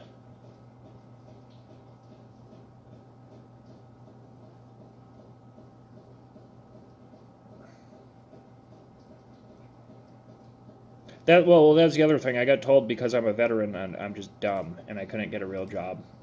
I got my bachelor's in mechanical engineering in a year and a half. I was close to getting my master's, and I pivoted. Like, I just struggle mentally. Like, I think there's, like, a weird, like, thing that, like, only stupid people have mental health issues. I don't fucking know. I don't know what it is. You know what I mean? But, like, I like having deep conversation. I like talking about shit.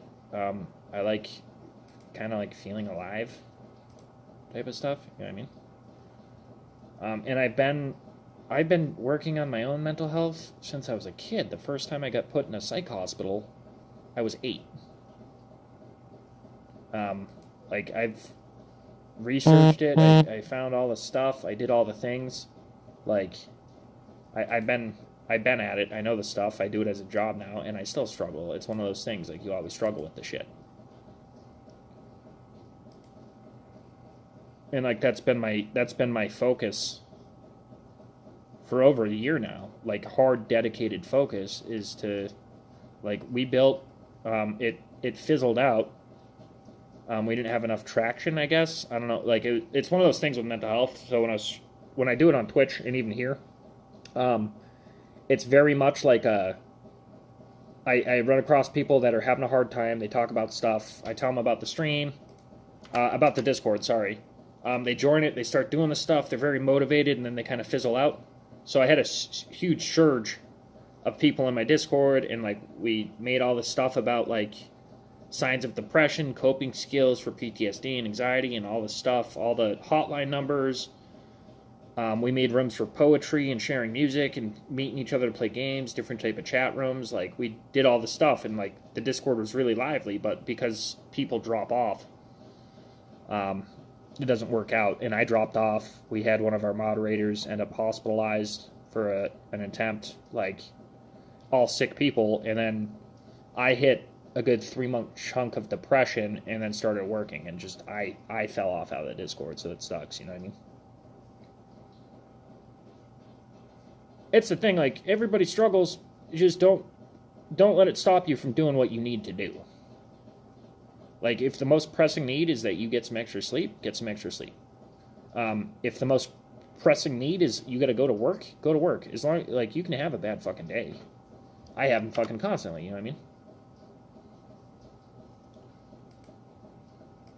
I've been kicked most of my fucking life. Like, when it comes to, like, what ends up happening now is someone will say some shit, and it'll stick in my head, and it's not because they upset me, it's not because they fucking bullied me, it's not because of any of that shit. I'm trying to figure out if there's a potential they could be right.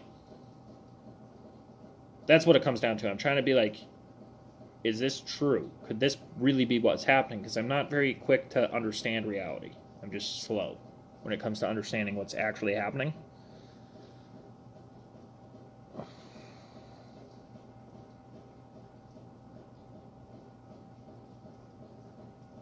Yeah, and like, that's awesome, Donut. Like, and everybody changes. It's not like a... Like, it's... I don't understand that fucking viewpoint either. Like...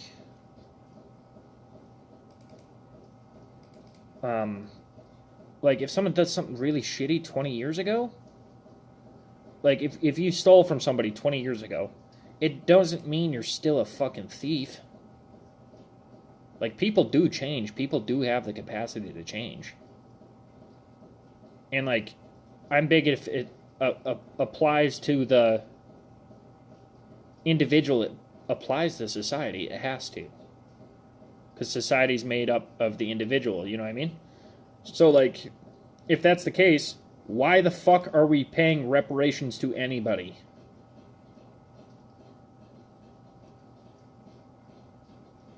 Like, that's the big one for me right now. The thing that's really got me bothered. I'm Irish. I'm getting taxed. I live in California. I'm getting taxed. There ain't no slaveholders on my family tree. I'm Irish and Italian. So, like, I'm getting taxed for it. It's 2024, so I ain't ever even met a slave. None of them live here. And California was incorporated in the U.S. 20 years after the Civil War, so it's depressingly confusing to me. You have got 100 motions running through your mind? Well, I go with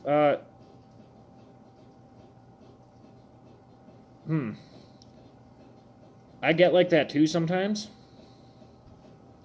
And I don't really put too much weight into what I think I should feel or what I have to feel or any of that stuff. I just kind of like let them happen. The good ones and the bad ones. I don't fight them anymore. That's given me a lot of freedom and made things easier for me, is like, I don't contend with my emotions. I don't tell myself I shouldn't feel this way. I shouldn't tell myself I shouldn't feel that way. Good, bad, or indifferent, I just fucking feel the shit. That's the best I got, you know what I mean?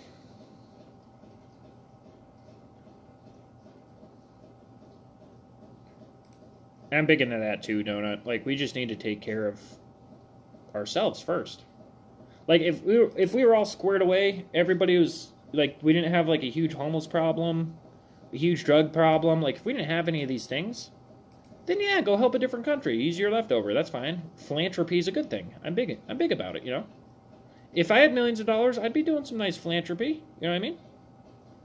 Like, yeah, why not? It'd feel good. It feels good to help people. I used to do that when me and Anna first met. My girlfriend, fiance. I don't know what we are. Really close friend. I don't know all the time, but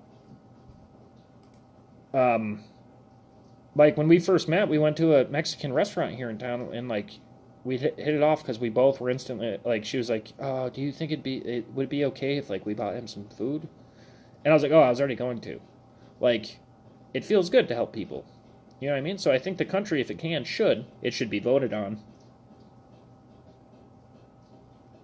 I got mixed bag.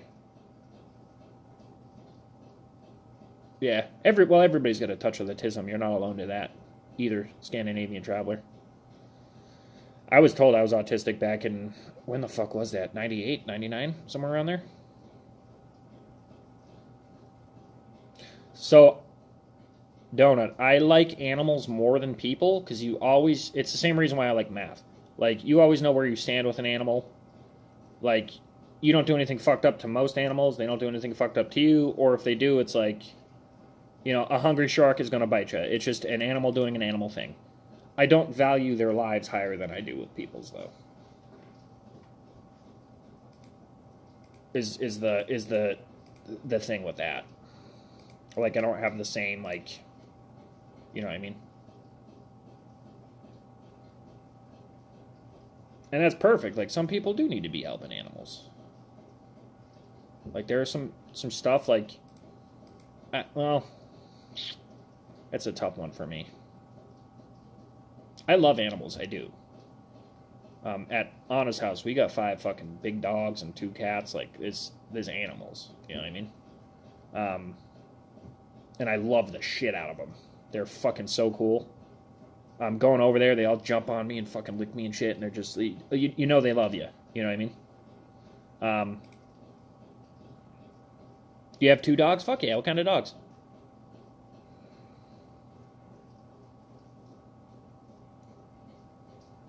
Yeah. It sucks that people do fucked up things to animals. That's like just weird. And like, you can usually like surrender them. Like, you don't have to fucking, you know, throw them in a dumpster and shit, you know? Do I want another dog? No.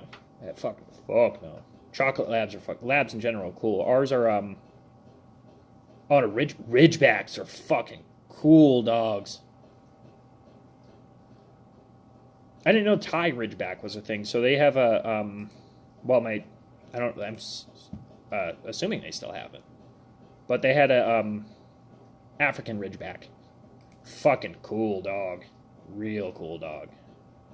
Oklahoma doesn't have the ASPCA? Huh. I thought that was like in every state.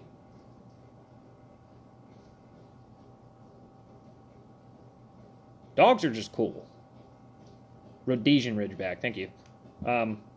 Fucking massive dog. Like this, they got it as a puppy and it was like 65 pounds. It's fucking huge, dude. This thing was like 4 months old. So they only have 2? Yeah, it's fucking... It's basically not having a thing. That's basically what that is. But, like, it was just a really fucking cool dog. They also had a German Shepherd.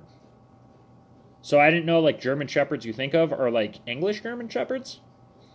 They had a German Shepherd. It was like from Germany, and it was rejected as a bomb dog. And like the thing was fucking massive. They had to install a 25-foot fence in their backyard, or else the thing would jump it. You know what I mean? Like the thing was fucking huge, and he was the coolest dog. Oh, when I become part of the YouTube partner program, I need view hours, is what it is. So like I'm not stressing it. You have to have 1,000 subs, and then it's 3,000 like long form video hours watched, or 3 million like in a year period. You need 3,000 like actual like long form YouTube videos watched, or 3 million views on shorts in 3 months to get part of the whole thing and to get revenue. So like I'm not. My whole thing is just to like. I don't even know. I don't even know why I make half the shorts I make. I don't know why. Like, a big part of it, like, I'm like mapping my thoughts kind of, and like the other big part of it, like, a lot of the big stuff I've struggled with, I needed somebody to tell me how I felt. So I needed to find somebody that was like, that also went through the shit and came out the other side. And like, there's a lot of stuff that I've been through that I've come out on the other side of. There's still some stuff I'm stuck in and shit, but like I've come through the other side. So like that's a big driving thing for me, is to like, oh, you struggle with depression too? Fucking same, dude. You want to show each other our scars? Like, you know what I mean? Like, it's fucked up thinking, but like, there's a huge amount of healing that can come from it. It's a healing space, I guess you could call it. I mean, I wouldn't use those words, but yeah, like more or less, for sure. So like, that's just, I guess that's why I make it, because like, there's no rhyme or reason. None of my shit really makes any sense. A lot of the stuff's about emotional things, yeah. But like, some of my videos don't make any sense to why they exist. Like, it's just me talking. Like, it started out talking about life as a homeless person, then stuff about bipolar, stuff about PTSD, stuff about being a vet. Like, sometimes it's just a simple, like, you know, I'll probably make one later of like, I got a down blanket given to me today. Big old poofy blanket. And it's probably warm as shit. I'm like happy about it, you know. So like my videos have no real rhyme or reason, or they're probably not going to have like a continuous theme. So I'm just kind of chilling. I do appreciate the sentiment, but I don't know how you join like I guess it's like subscribing on Twitch, probably. Or like if you join, like it's like a monthly subscription. I have no idea. No clue. Well, I just like to talk to people, and like I do, for the most part, I like the idea of people knowing who I am. Like I want to be known. That's a big part of it. I feel so fucking forgotten half the time that I just want to be known. I have to be completely, fully honest about it. And like if you're sitting here talking to a couple people, it is hard to feel alone. So like that does help. Gotcha. I was getting like I've gotten quite a bit of comments of like, one of them was like one of my favorite fucking comments I've ever read was like, please keep doing what you're doing. You are helping people. I show your videos to my daughter because she's struggling, and it helps her, and like that's fucking important to me. So like I guess I have to kind of pick who I want to help.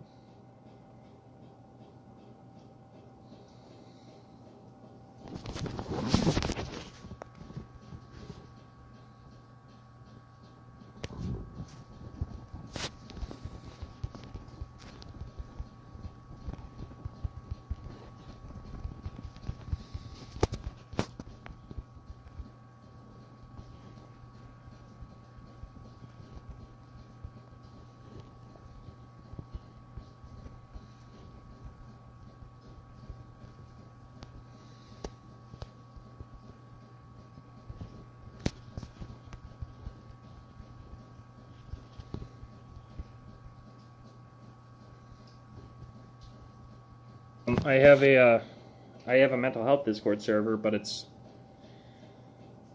died.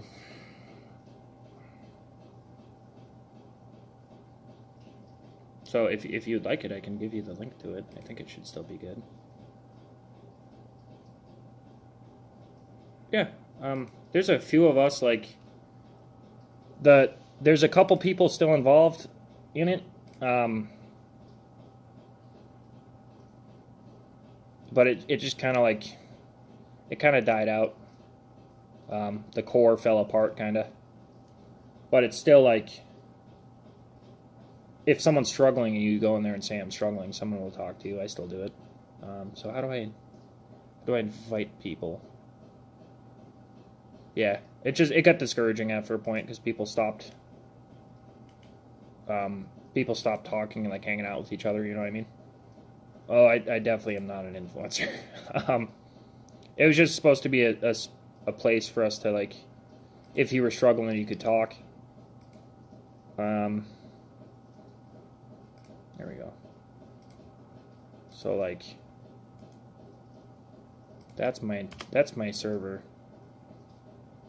Me and Anna, mostly Anna, she did a lot of the researching and stuff, and I had to figure out how to build it, but, like,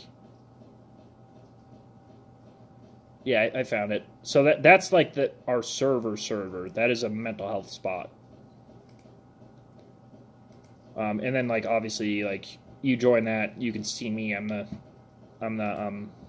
creator of the thing, so you'll be able to see me at the very top. You know what I mean? I'm a little rusty on things. But we put different types of coping skills in there. There's stuff in there about, like, the grieving processes, stuff in there about depression, anxiety, you know what I mean?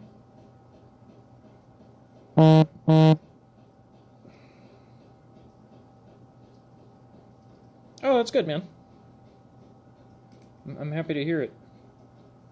Like, and I'm not under, like, don't get me wrong, it's been cool, like, the huge big part that was super helpful was, like, there were days, like, back when I first started doing the videos where, like, I hadn't started working yet, and, like, I was going, like, 3 or 4 days without eating. It was not good. So, like, people donated and, like, helped me out, and, like, I don't really need it anymore, and, like, I've never been, like, feeling like it was going to be, like, a big thing, you know what I mean? I'm just chilling. It's my day off, I ain't got shit going on right now. Like, we went out and got coffee this morning, and went and ate, and I was just going to lay here and, like, be by myself, you know what I mean? But yeah, if you want to join the Discord, you're more than welcome to, and you can find me on there. I would love to have it, like, rejuvenate. Be cool if it did, the Discord, because it was cool for a while there. I was better about it too. It all starts with you type of thing. So I wasn't doing stuff, so then, like, other people stopped doing shit too. That's just how it goes. But it was cool for a while there. I was waking up in the mornings and, like, people were in the like, chats, playing games with each other and shit. It was really fucking cool. And now it's just kind of a ghost town.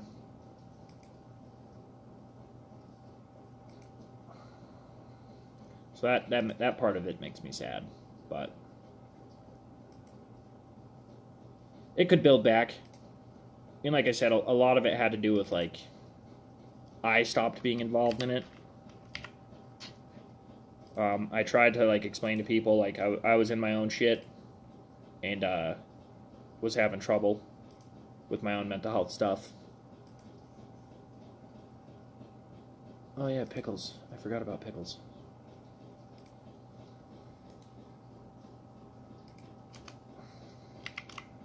Oh. Yes, I am human. Fuck off. Oh, it's going to continuously ask me if I'm human, huh? It is. Welcome in, dude. I seen you, Jordan. So, like, I just gotta rejuvenate this stuff. So, obviously, like, I don't know if you probably know more about how Discord actually works than I do, but I have the roles and all that stuff set up in there. I should probably do my gratitude list. Gratitude list has been part of things. I was doing it every day for a while. A bunch of people were doing it. But, like, yeah, people were, like, doing a gratitude list every day, and they were like I'd see like 3 or 4 people basically all day long in the chat, in like the voice channels, playing games with each other and talking about video games they like and stuff.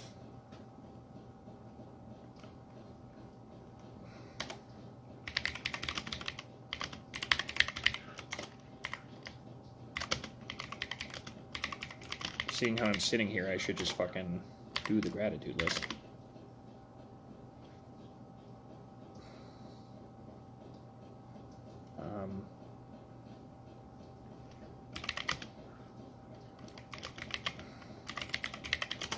There we go. Mr. Pickles is here. Sorry, I'm late. Was late on it, Mr. Pickles. Oh, Pickles, are you in my I put a lot of effort into actually structuring the server, and then Anna researched all that stuff. So like we tried to make it like as decluttered as possible. But yeah, we made this server about a year ago, I think.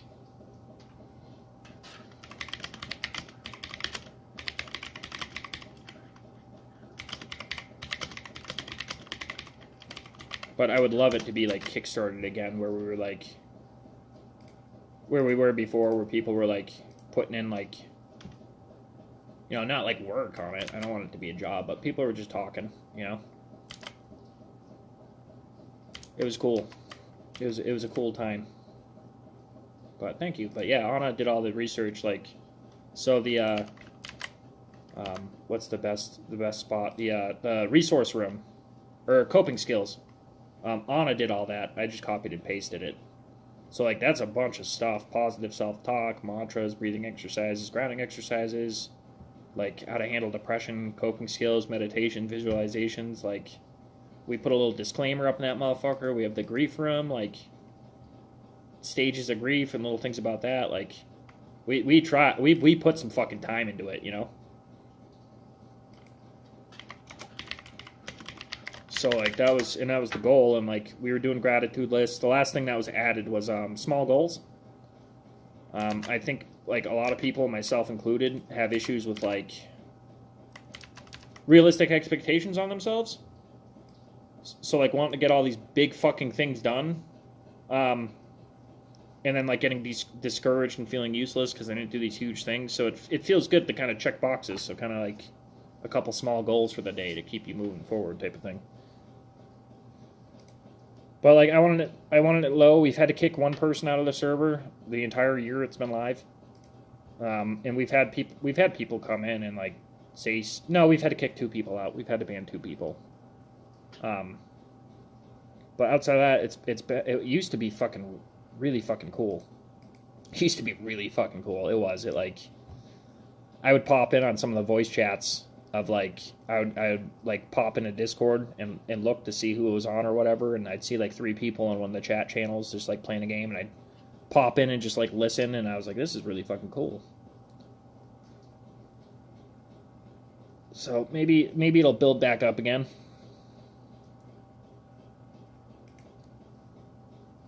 I forgot Pickles was here last weekend, and he had friended me and wanted me to invite him to the actual Discord, and I completely forgot, just didn't. So that's my fault.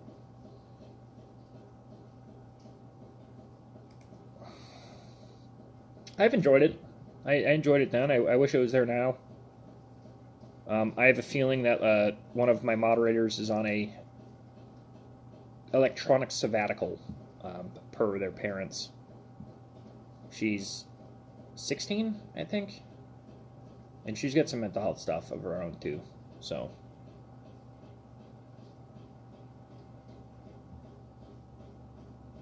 She did tell me, she reached out to me the other day, though, and told me she was doing okay. She was back home, and she's alright, so.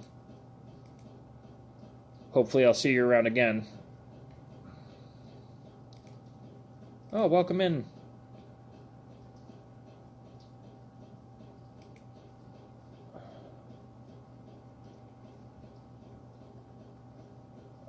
I don't know who that is. I'm assuming I don't know who's who. All right, that is you every day. I was like, I don't know who's what.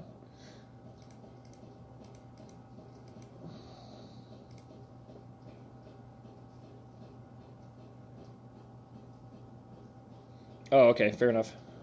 Well, welcome. I've been watching this guy, a Buck Angel. If you've ever seen him, he's fucking good, dude. I like his content. He makes shorts, and he's good. Yeah, absolutely. And like, if you know anybody that like, I try to be available to talk. One of the big things is like, I work 7 p.m. to 7:30 a.m. So like large stretches of the night, I don't actually. I'm just sitting there, like brain dead. Like, I literally stared at a fax machine, for like a solid 3 hours straight the other day. So like, if you ever need someone to talk to or you're struggling, you can reach out. You're trying to build a language community? Like, so what do you mean by like what do you mean by language community?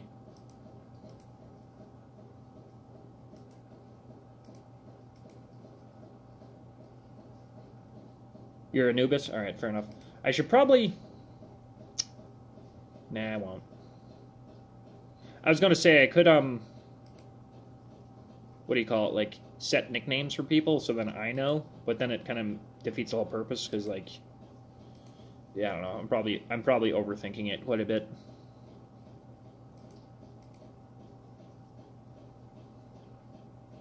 Building an in-person group to help people learn new languages. Oh, fair enough. That's pretty cool.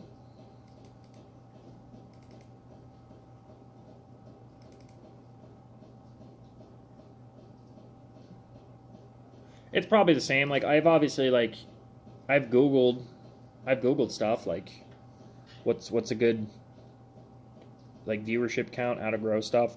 I did shit backwards. When I started streaming on Twitch, I just sat down and started streaming, and, like, I was close to a partner. My concurrent views needed to be 75, and mine were at 63. So, like, I've had streams on Twitch that were, like, I think the highest was, like, 175 people or something. Like, and I was making, like, $3,000-$4,000 a month. I did a 24-hour stream every 3 months, and those singular streams were sponsored. Like, I'd make, like, $1,500 off of them, you know? No, YouTube's the best playing platform there is. And, like, a big part of it, too, is, like, what do you call it? Like, yeah, and I have my Twitch channel is under 1,000. I think it's, like, just shy of 800 followers, I think. It's not a lot. I just got really fucking lucky with the game I was playing. Someone was like, hey, you should play this game. And I was like, all right, bet. And I started playing it, and I got affiliate, like, right away, and, like, it just went nuts. So, like, that's not a typical thing, because the typical standard thing is, like, you make long-form content for a long time. You know what I mean? And then, like, then you'll start streaming, or you do it in tandem. Like, now you kind of do it in tandem. All my stuff's the same everywhere else. My individual Discord name's MattyLA64, my Twitch is MattyLA64, my YouTube is, my TikTok is. I did make videos on TikToks, but I had an overwhelmingly large amount of gay men trying to solicit me in my DMs, so I stopped making TikToks. But yeah, everywhere on social media is MattyLA64.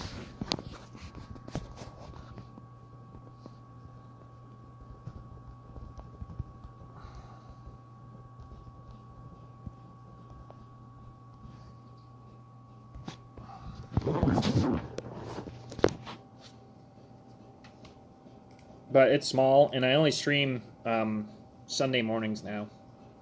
I could have streamed today, but we went out and got coffee instead. And I was playing like Dota and shit. It's a game. There's like a couple video games that I will not stream because I get toxic and kind of mean. But I played BTD 6 in Dungeon Defenders 2. I played other stuff too. I played some like old Warcraft 3 custom games, Risk of Rain.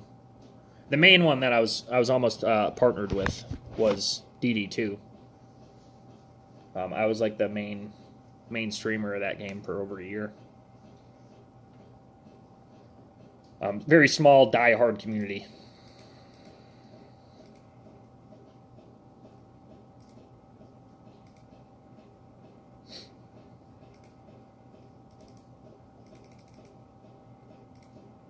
But it's the same thing. It's my Twitch streams are just me sitting here talking. Like if you need, I even tag them out. I think they're all still the same tag. I think I might have switched it to Homeless Gaming, but for a while it was like mental health space, good, bad, or different. Talk to me. I think is what I kept the title as for a long ass time. And that's just kind of like what I like doing now. I like talking about mental health stuff and trying to find some type of practical solution. Where like, I don't think a practical solution is to just get the fuck over it.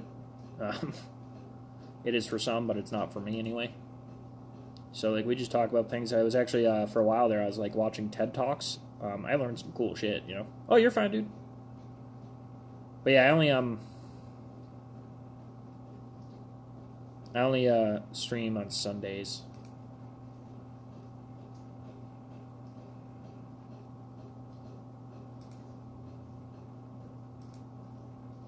Yeah, you're fine, dude.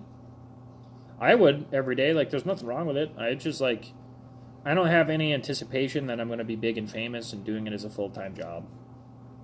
I have my full-time job. I like it. Pays the bills, so to speak. So like, I'm cool with that. But like, it's nice. It's not really like a hobby. It's just like, I like to hang around with my friends, you know. Oh, it wouldn't work on mobile. Oh yeah, it gets kind of spotty. I mean, does it work now? Fuck, did I hit generate a link? I did. I generated a new link. I'm going to be streaming on Twitch down the road, and someone's going to be like wanting the thing, and my link on my buttons aren't going to work. Yeah, and I like hanging out. I like talking to people. I like joking around. We call it shit posting. When like I'll have like we haven't done it in a long time, but I'd have like my buddy Wimmy in the Discord with me, and we'd just be like saying stupid shit, just hanging out. You know how it goes. I've been delaying smoking the cigarette long enough. I've just been talking the whole time. You can see it on mobile, but couldn't click it. Yeah, things aren't really optimized too well.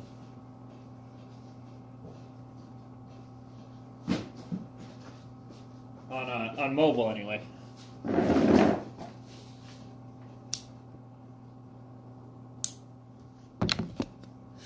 I can't believe how little cigarettes I smoke now. Like when Anna met me fucking 4 years ago, I was smoking like 2-3 packs of cigarettes a day. Like putting them down. A pack of cigarettes lasts me a week now.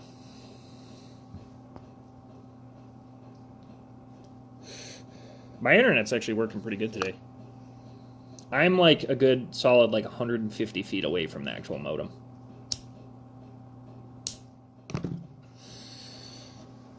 It's far. Like, I'm running everything off of a 15-foot cord and like a repeater and shit.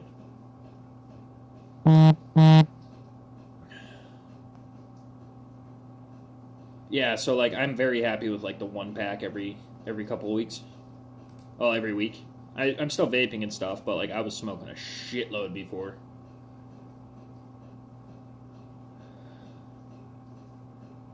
You quit cold turkey? I've quit cold turkey heroin and drinking and coke. I did all that stuff. I haven't done heroin since 2012.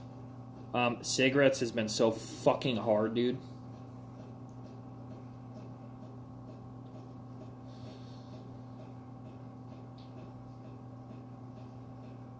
Yeah, and like it's majority of it's because it's like my main coping. It's what I've always used to cope. You know what I mean? It's always been there. I win the quitting game? I don't know, dude. Getting sober, it's like, it was for me, both times. So I had 6 years sober when I relapsed. I relapsed for about 2.5 months, and now I'm coming up. It'll be 5 years in April. So like, it was easy for me both times because like I fucking gutted my life. Like I fucked shit up so fast that it was like the only option left was to get sober.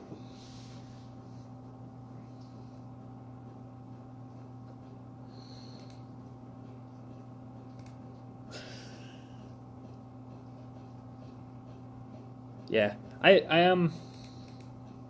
never really like when I was like 14, 15, I smoked a bunch of weed, but like a bunch of weed. But like when I came back to the States, the PTSD diagnosis, like I can't smoke. I get crippling panic attacks if I smoke.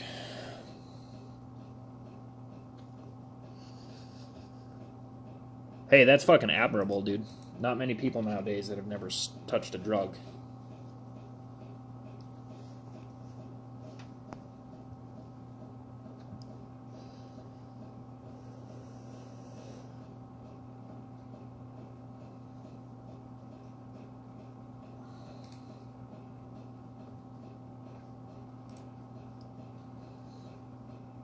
Huh. I didn't know you could type in there. Oh, apparently you can type in there. I see, and I was like a functional alcoholic, like gross blackout drunk most days. Like I would wake up and just start drinking, and then I would drink until I passed out. But like I was going to work and fucking doing all that shit. Like it's not good. Drugs are bad, okay?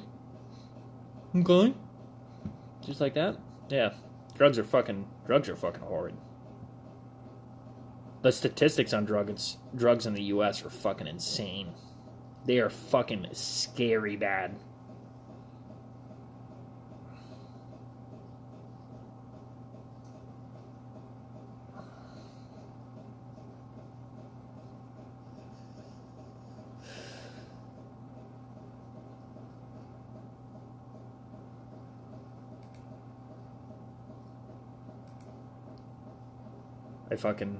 It's cool. Like, there's been, like, this cool progression with South Park. So, like, I really, really, really liked South Park when I was a kid because of the fart jokes.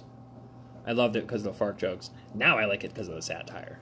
Like, the shit they're making fun of and talking about is so fucking funny. That's the thing, like, it takes what it takes. Like, I have to love people at a distance. Like, me and my sister Lynette's relationship was very strained because of it, because I wanted her to be sober like me more than she was, you know what I mean? So I had to step back. So I understand, like, sometimes you just can't watch the train wreck and it sucks. But, like, people do need help. I got help from complete strangers. Like, my family didn't try to help me either, but some strangers did, and it worked out for me.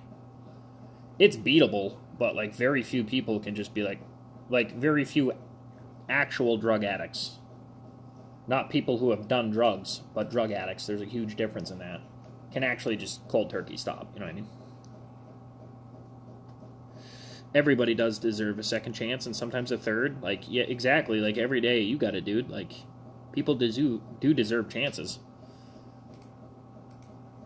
But it's like, at a certain point, it's like, what do you do? Like, what can you do?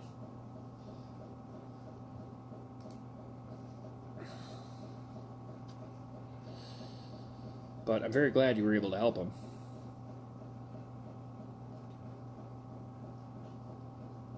Like, and that's the thing. So, like, being atheist, I love some of that shit from the Bible. Like, let he who is without sin cast the first stone. Find somebody that's never made a mistake that can actually get away with judging you. Good luck.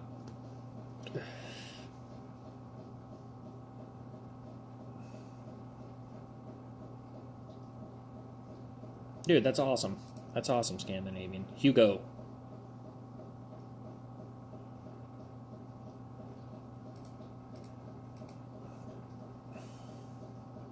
Like, it's part of it.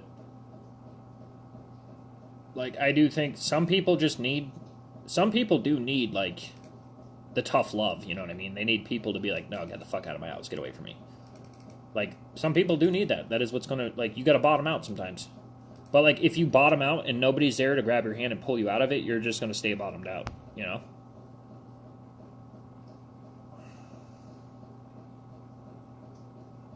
And, like, that's... everybody struggles with it. You'll be, like, sober for 2 or 3 months and be like, but I'm sober now, I'm different. And it's like, yeah, but you just caused fucking 12 years of damage. Like, nobody's going to forgive you in a couple months. Like, it takes some shit, you know? And, like, I think just too many people forget that. That, like, okay, cool, you're doing great now, awesome. Like, you got that fucking $6,000 you stole from me? Like, you know what I mean? That was a lot of the stuff. My family didn't want fucking anything to do with me. For, like, a solid... Most of them, like, we still don't really talk. Mostly because they're in their addiction as well, but, like... A big part of it was just, like... I did fucked up things, and when I was doing the fucked up things, like... Sorry stops losing meaning super fast. You say sorry all you want. If you keep apologizing and doing the same thing over and over, it doesn't mean anything. You know? I don't judge people based off their problems or their past. I judge people on what they're currently doing. It's an actions thing. If your actions are fucked up, I deem you fucked up. You know what I mean? Has it been part of some of my family members? All of them. Every single one of them. I'm currently... So, my sister passed away in 2019 from a fentanyl overdose. I'm currently the only one of the remaining... Me and my 3 sisters and both my parents, I'm the only one sober. My dad's doing heroin and coke. My sister's doing heroin. My other sister drinks like a motherfucker, and the other one does coke and weed. So, like... That's what we got going on, you know what I mean? Yeah, it's the thing, like, if you go to a 12-step program, they'll talk about it being a program of action. Like, your thoughts don't matter. Like, I have fucked up thoughts all the time. My thoughts are fucked. And, like, they're allowed to be fucked. As long as my actions are okay, my thoughts are irrelevant. And, like, I'm that way with my feelings. Like, if I feel like I really, really want to beat the shit out of you, that's okay as long as I don't beat the shit out of you. You know what I mean?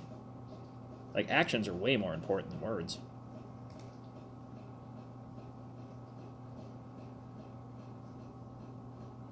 I think that addiction is genetic.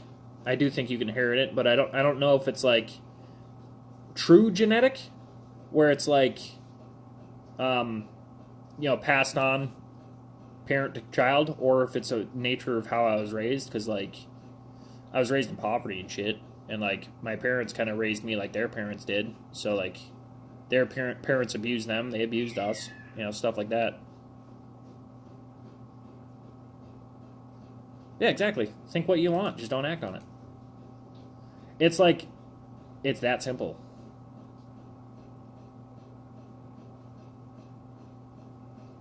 And people think it's like some type of challenge.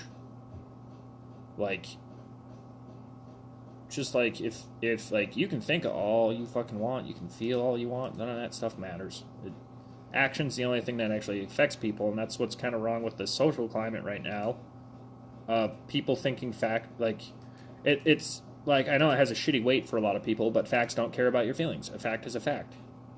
If you think I did something violent to you, but there's not anything physically violent, then nothing violent happened to you. It's like that simple. And, like, that shit got twisted a long time ago. Where, like, I think you mean this way, like the whole microaggression. Microaggression is thinking somebody was, like, picking someone's intent. You don't get to choose somebody's intent. That's crazy.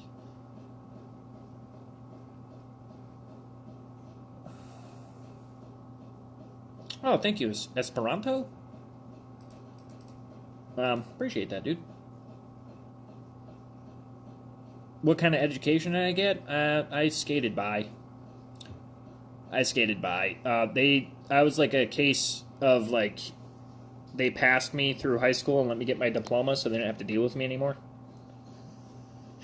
And then I went to University of Phoenix on an accelerated master's program that was paid for, and I got my bachelor's degree, but I was like 27 and a half credits short of my master's in mechanical engineering, and I have an A in business management and an A in analytics.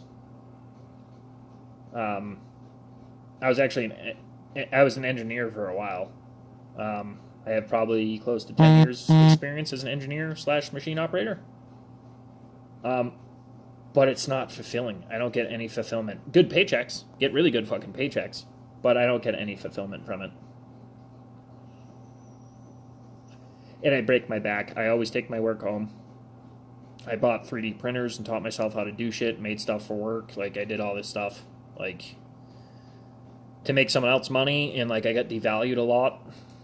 Like, and that was the thing. I hit a point where, like, nobody was willing to pay me what my actual value was. So, like, I would get, like, even just searching for jobs, because prior to finding the job I had, I was looking at mechanical engineering positions. They wanted to start you at $20 an hour, 20 to 25, 21 to 27. And I was like, I have fucking 10 years. Like, and I'm good at it. Like, so, I'm not dumb. Like, I've never been dumb. I have fucking, my head's fucked up sometimes, but I'm not dumb.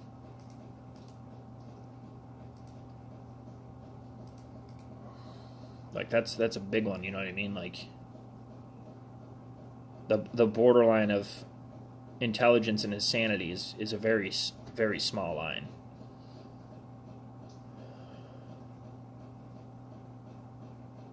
Yeah, tons of people I only know one language and I can barely fucking speak it. Like, I can speak, like, very audibly, and I have a pretty good vocabulary, but, like, when it comes to, like, proper English, no clue. No clue. I'm really good at math. You know? I don't know how to fucking speak proper English. So, like, that's a huge value. Being able to speak 6 languages is a fucking monstrous value. Like, same thing, like, it's just, like, it hit a threshold, especially, it's part of it's where I live. When I was back in Massachusetts on the East Coast, an engineer that was very, like, apt to be able to do their job would get paid better. 60-ish an hour. Here, they just want to pay everybody 25. It's fucking weird. California's weird. I guess when people at Burger King make $20 an hour, there's no real value on an engineer, you know?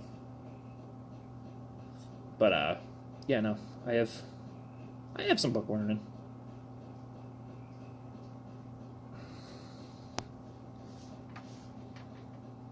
But, like, I got my bipolar 1 diagnosis when I was 8 years old. I had tried to finish myself off.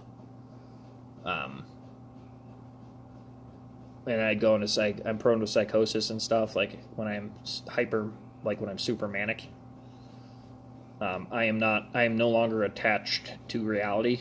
So, like, that's been my main struggle. Like, I show up to work, I work really hard, but my attitude is dog shit, you know what I mean? Swedish, English, Norwegian, and Danish, Russian, and Finnish? Wouldn't Sweden, Norwegian, Danish, Russian, and Finnish be kind of basically the same languages? So it's like speaking a different dialect of the same language. Right?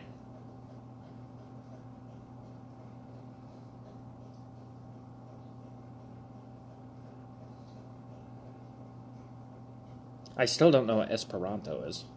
You explain to me, isn't that like a universal language?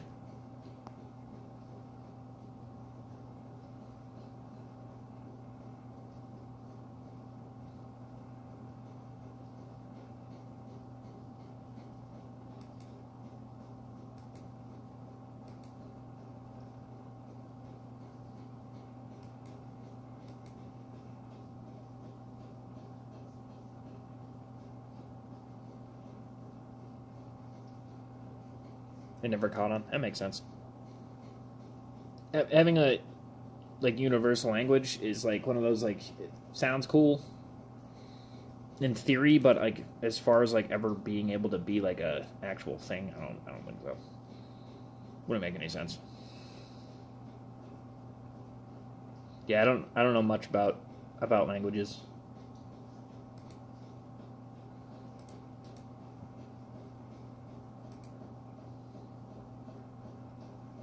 I know that Portuguese and German, you always sound like someone's you always feel like you get in trouble when they're talking to you.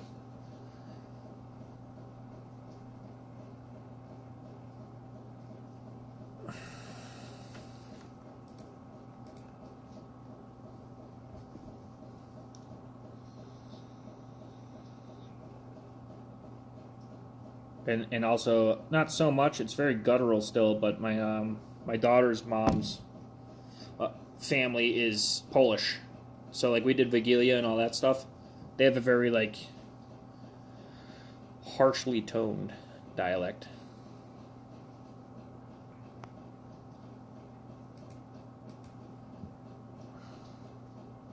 Yeah, I just mostly chill. Like it's always my if I stream, it's always just kind of me chilling.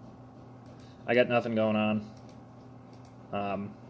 I was like laying in bed, going between like Netflix and YouTube and watching random stuff, like trying to find music, and I was like, all right, like I'm fucking bored and I don't want to be bored. And then I was like, okay, so I'll try my computer. And then I was like, well, if I'm on my computer, I might as well just go live on my phone because I'm not on my phone anymore. And like I figured out how to pop out YouTube chat, so I have it over here.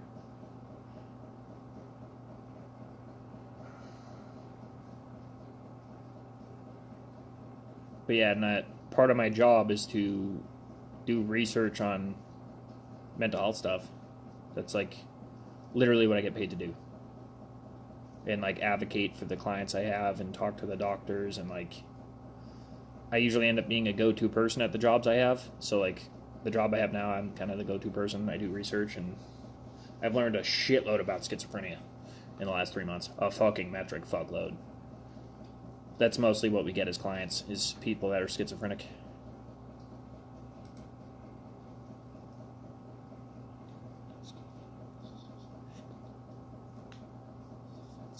So I would read it all like the same kind of tone as Russian.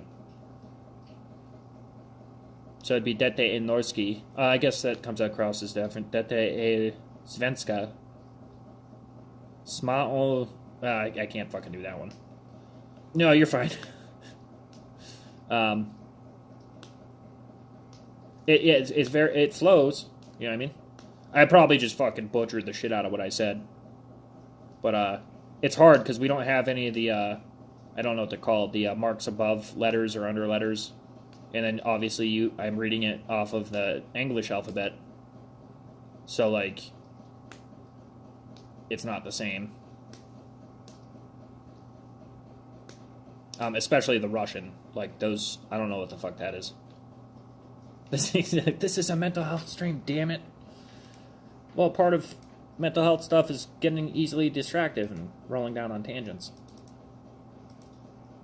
That's probably what my title should be. It's like I should probably go back to what I used to title Twitch. If just this is a mental health stream. If you want to talk, let's talk.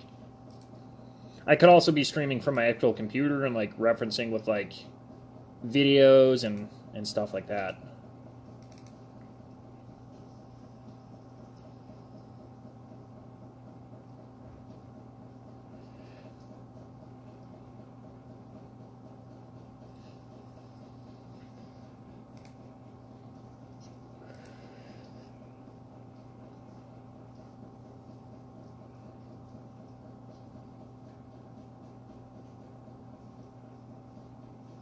See, I don't even know how to pronounce that word. Are called diactris critics? Diacritics. Diacritics? Diacritics. Sound it out. Go back to the fucking basic thing. Alright.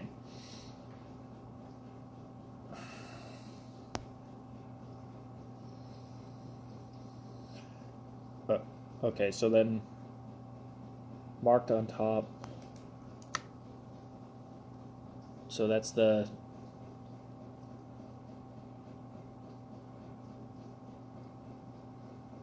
so it'd be Data o Svenska would be the Swedish. See, I'm like feel like I just naturally put like a little bit of a Russian tone on it.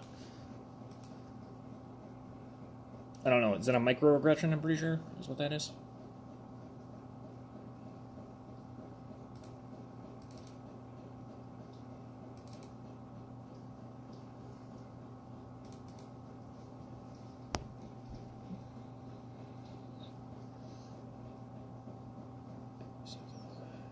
Is that so? Is that for all those languages, or specifically just like Swedish?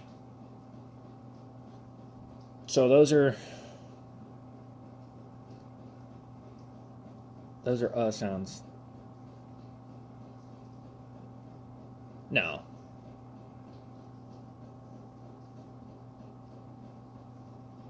that's supplement. So a deme on. Yeah, I can't do that. My part of languages is retraining your muscles to actually speak it. Is the thing, like I can't say anything Slavic because I have like muscle memory that's different.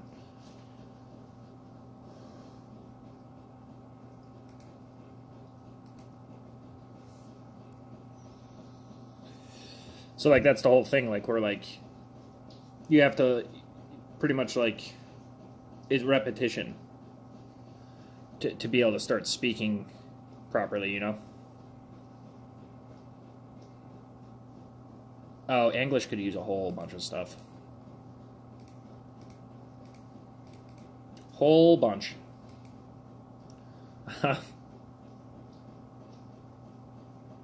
Yeah, the Germanic language, like I get that part of it. So like I don't know, it's like how am I supposed to like you have to repeat stuff over and over and over and over and over because then your vocal cords and like your diaphragm will start functioning in a different way. Because my natural go-to is to pronounce everything like it's English. And it's obviously not English, you know.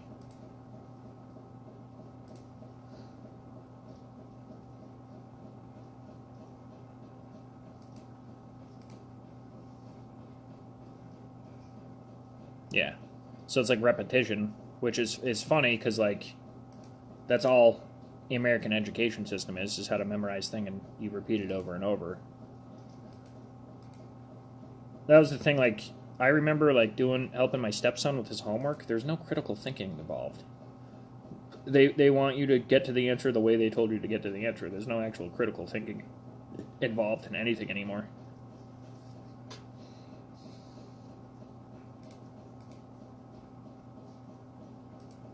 And like that's the thing. I'm also like the mental block is it's all the same tone. So like that Danish part you put det her dansk. If I read it with the American alphabet, det her dansk. And then Russian, it's letters I don't know, so I won't even know how to pronounce them.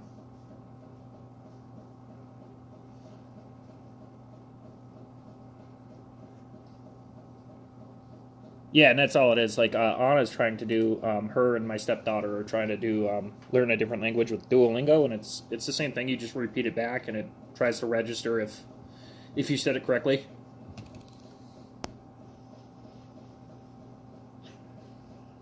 But yeah, then when I'm looking at what you wrote in Russian, those are characters I don't fucking know. I know T-O, that looks like an M, P-Y-C-C, like I don't know none of it.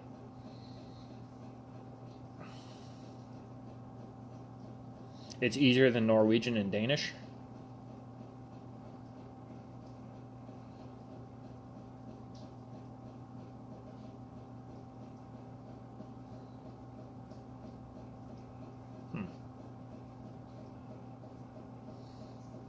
I could see that.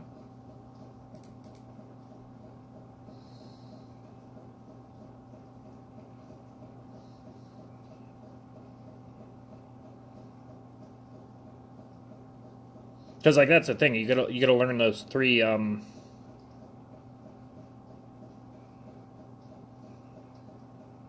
symbols and you're good to go, kind of, because it's the same alphabet. But Russian, that's learning a whole new alphabet. That's hard.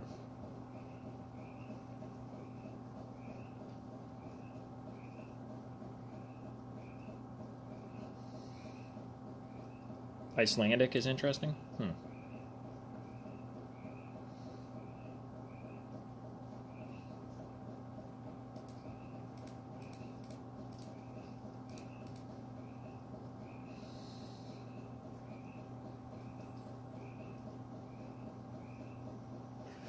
It'd be cool. Like in my day-to-day life, I have no real reason to learn a different language. Like, be 100% with you. You know what I mean?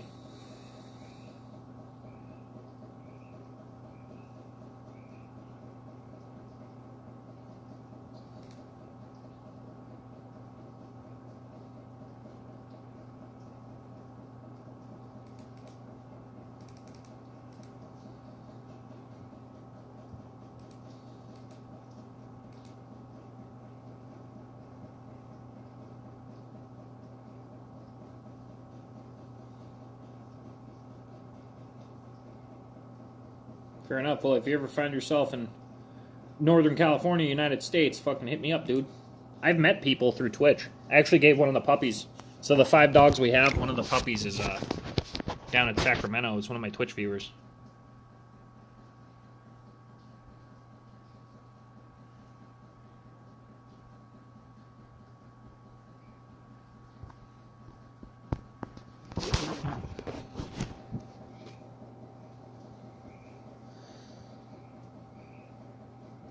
Yeah, and that's the thing. Like, it's the whole thing of it. Like, I don't have any reason to learn a different language.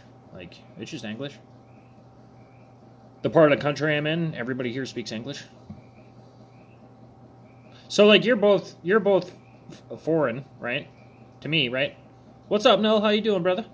So, how do you guys feel about it? Because it's a very American thing for people to be like, you should speak English or try to be speaking English if you're going to live in America, right? So how do you feel about that if people, because like, you know, that part of the world, you're all stacked up on top of each other, there's a shitload of different languages. Do you feel the same way about people immigrating in?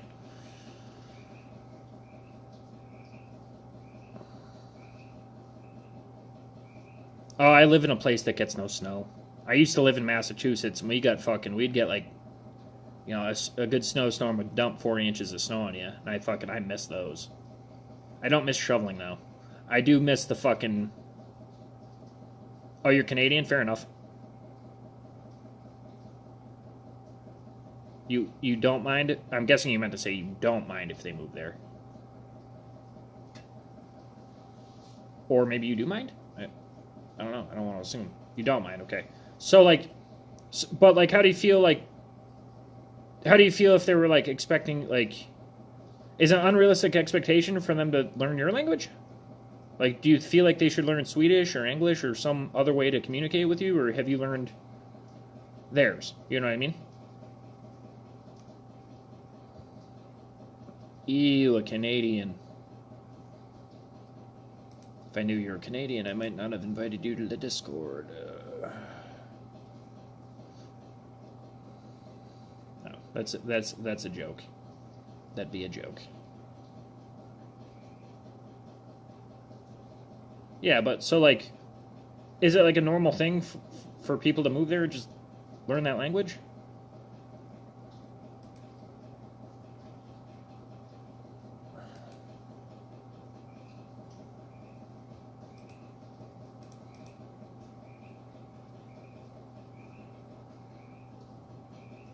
Oh, so the common language there is English?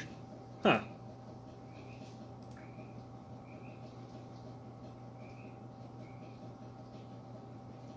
All right, fair enough.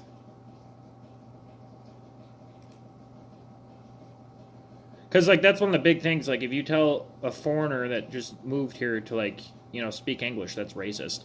I think it's a dickhead thing to say, but I don't think it's just racist. You know what I mean? Or it might be. I don't know. Doesn't seem like it would be.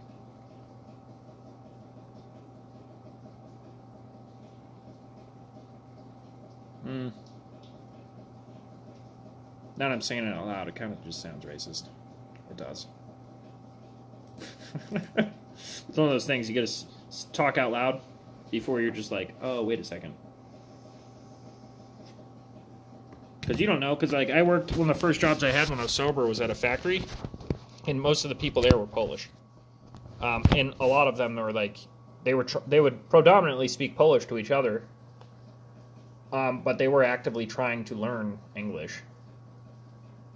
Like, or, they're kind of English speaking already, trying to get better at speaking English. And that's the thing, like, if you already have a common dialect, it makes sense. Because like, that is a stance a lot of people here have. It's like, if you're in America, you should speak English. That's not how learning a language works. Like, you can't just immediately learn a language. But, like, I do think there should be, like, some type of effort or something, you know what I mean?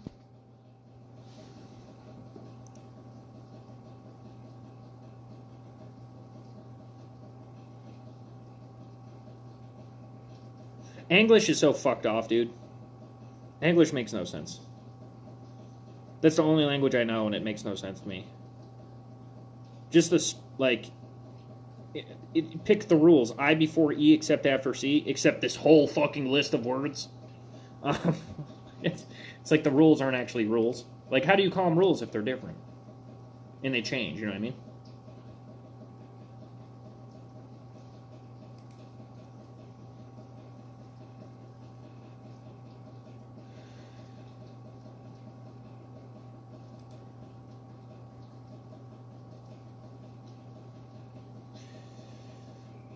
English is definitely a fucked off language.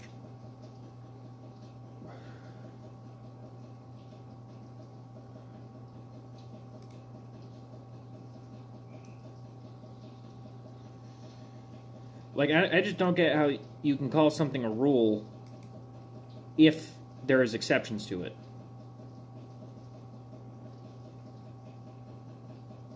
And like, that's the big one off the top of my head. The I before E, except after C, except for like neighbor and way.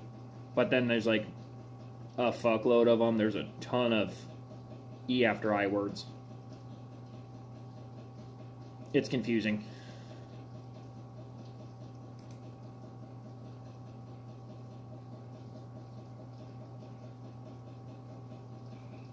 Not Northern California, no. I'm Northern, so California is like massive. So like down south, there's a lot of immigrants from Mexico. Um, that's also like a funny thing.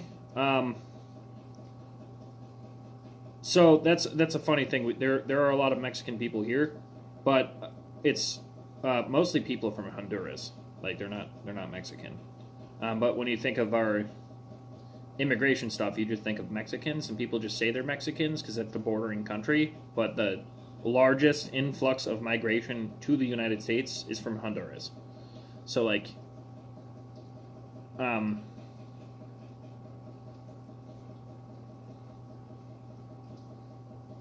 you know what I mean?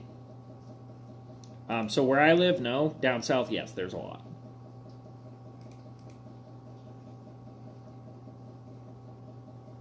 Oh, English only has spelling beads because our spelling's bad. Okay, fair enough. That's fucking good, dude. I like that.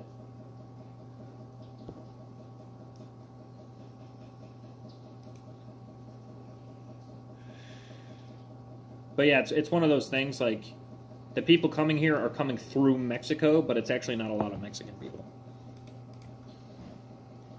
That's just where they're crossing. So it's a, they view if they like deem it as if like you're crossing through the Mexican border, you're a Mexican, and that's just like not how it goes.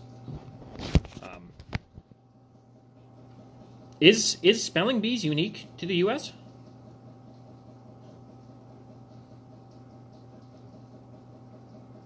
Is that real?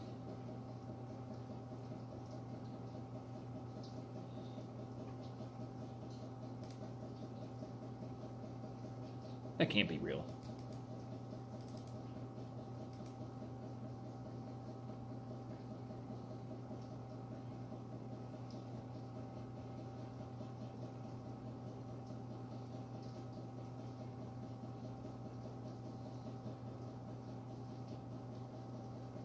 Oh, you too, Everyday Esperanto. I hope to see you next time, and I'm glad you joined the Discord. I hope you sleep well.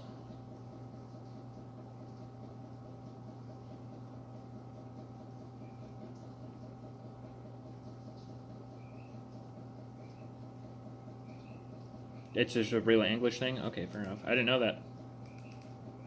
It like stood to reason for me that like you would just like places would have spelling bees. Hmm. From Central America, fair enough. Yeah. Like that's the thing. Like you can. That's another one of those things. Like, um, if you were to pick a people, that's you would like. I think everybody here basically would say Mexicans, and it's not. The predominant immigrant is I believe Honduras is number one, and then India is number two.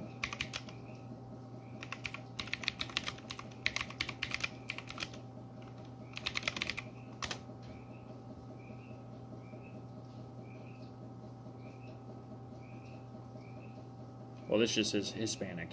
I don't care what they identify as. I don't know where they come from.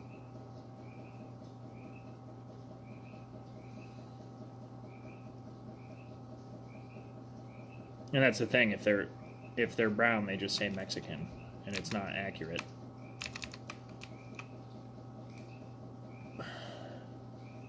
But yeah, where I live in California, there's not really many.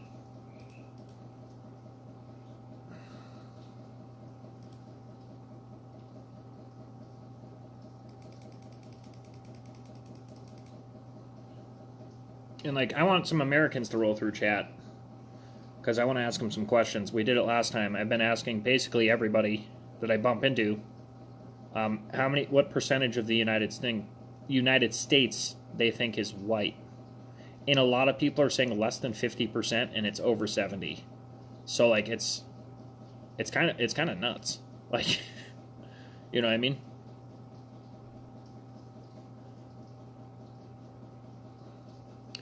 Thinking about it, there's an American who moved to Sweden. He got a YouTube channel.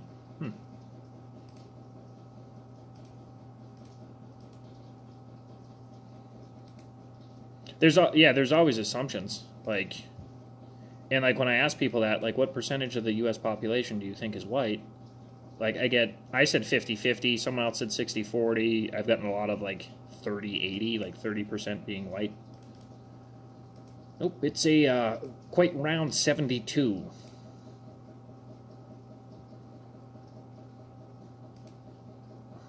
And then I started getting into like, this is the whole like, percentage of the college population is close to 50-50, and mathematically that doesn't make any sense to me at all.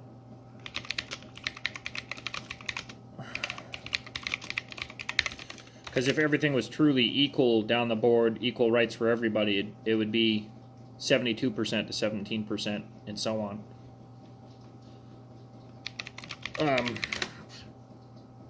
But it's half, and then all other minorities make up the other half, so it's disproportionate. That means there's a disproportionate amount of white people going to school, which doesn't make any sense. That doesn't scream equality, you know what I mean? So it's one of those things, like numbers have value. But I don't know, you're not allowed to say shit like that on the internet, because then people will say horrible things to you. Which is, I mean, kind of funny. It's a little funny. But that's like the shit like that's getting fought into right now. Like, if you just did like a little bit of fact checking and thought about things in like a logical-ish way, there's no such thing as pure logic. Like, that's just kind of dumb to think so. But like, if you thought about it and like put it to paper, you'd be like, oh, okay. There's a ton of immigrants. Like, and like, what do you mean by racist towards them?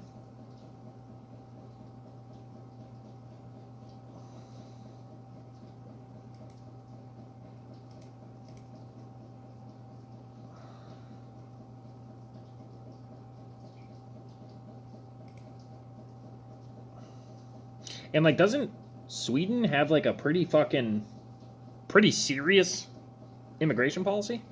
I don't know you guys' policies and stuff. You're 41.9% are white. Gotcha. And where's that at now? You said, I like how you said allegedly. You let everybody in? Oh, okay, I thought you guys had like more of a less subtle, more strict, I guess. But where's that at now? And it depends too. What New Haven County in Connecticut? In Connecticut.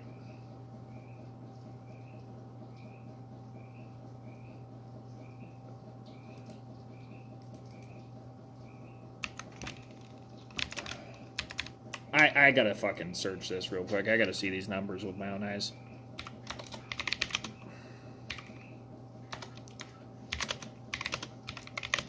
Because Connecticut, New Hampshire are extremely fucking white. Like, extremely. You just walk around, you can see it. Because I've been to New Haven. You know, big cities, yeah. Like if you go to like Concord, like New Hampshire, yeah. But like, because I used to live. Well, I didn't live, but I worked in Putnam.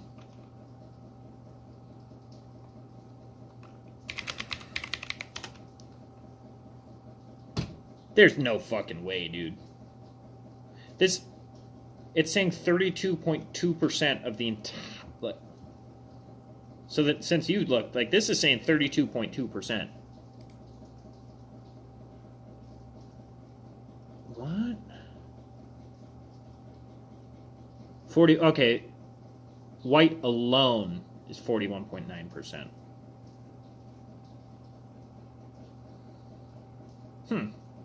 Wow.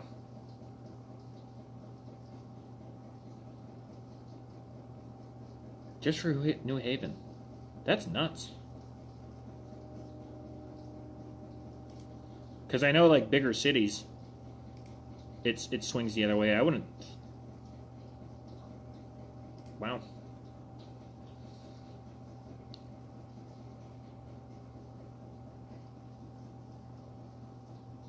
Yeah. Well, I see now. I would call that racist for sure. Just looking at someone's skin color and being like, you know, calling them Taliban. That's for sure racist.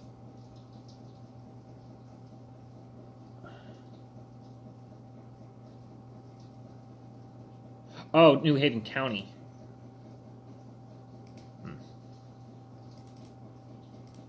I wouldn't think the disparity would be that much. But, I mean, I guess. But for the county, though? Because, like, I'm trying to base everything that... What I know the most is Putnam, and that's, like, all, like, unincorporated. Not all, but it's a good amount of unincorporated. I'm struggling picturing...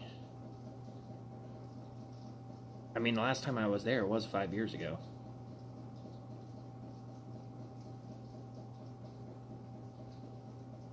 I mean, I don't know. I don't know how I'd feel about that. If he was a former actual Taliban like terrorist, then I don't know that it's too much of a stretch to say so. You know what I mean? But he clearly left. Like, that's the thing. Like, that's what we were talking about. Like, there's plenty of people that join a war or end up in a war. It's the same thing. I can view it as, like, gang affiliation. I have gang affiliation from my youth. It doesn't mean I'm living that lifestyle anymore. It's just part of my past. So I could see it from that perspective. I don't know. That's kind of a tough one.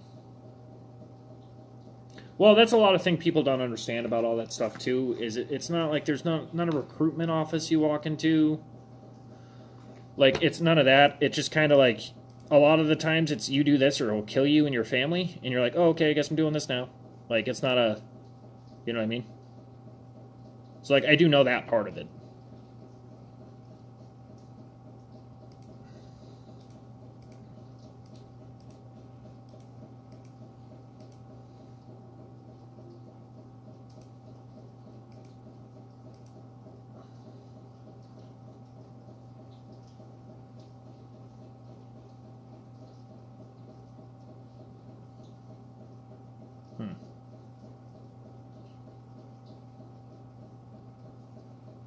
I do miss the East Coast, but if I ever move back to the East Coast, it's going to be south. I'm talking like South Carolina to Florida, somewhere in between there.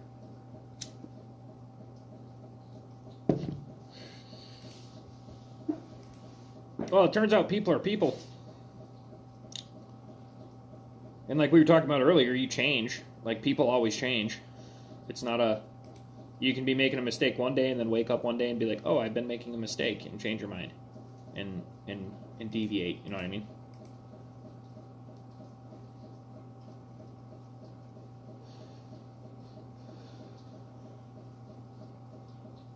that is like kind of a toughie. It is kind of a toughie, you know, of like the whole like, would I be able to know that about somebody? In I think I could manage to be respectful. I mean, I'm out of the fight. I've been out of the fight for a long time. I mean, I don't see people that look like that nationality and immediately hate them. Like some of the nicest people I ever met didn't really have much, and they invited us in when we were on patrol to have food, and like they were just very hospitable and kind.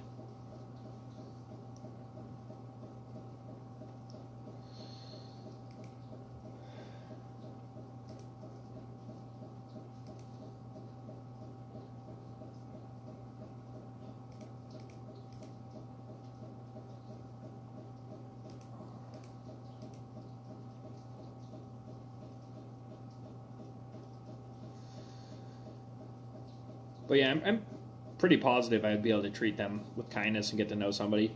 I usually try to like. It's something I'm actually very good at. I won't take people's opinion on someone else's and use that to make my assessment. Like if someone could bitch to me about like Scandinavian Traveler is a giant piece of shit, I'll be like, oh damn, what do you do? And like I'll listen to it, and then I meet you, and I'm like, hey, what's up, dude? It's not like I don't carry that in.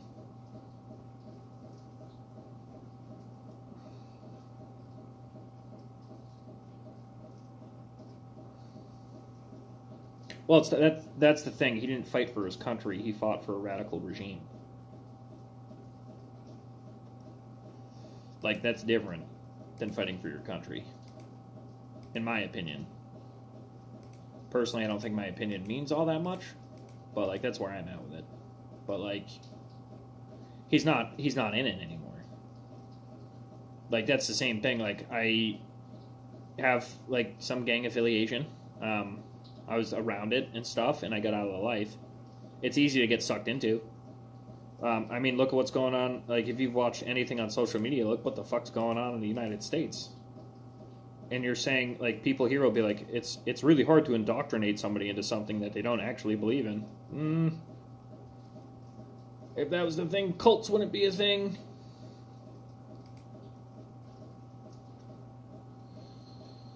So it's really easy to get swept up in an unjust cause. It's super easy.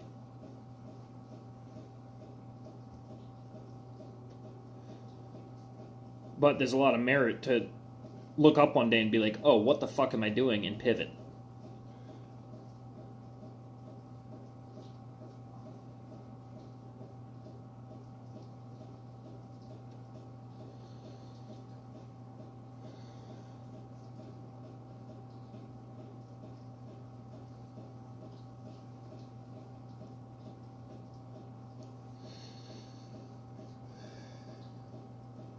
So yeah, I think that's the important thing, like knowing that about his past and what he's trying to. It's the same thing. Like people have a past. If I don't care what you did or what your thoughts or your feelings are. I care about what your actions are.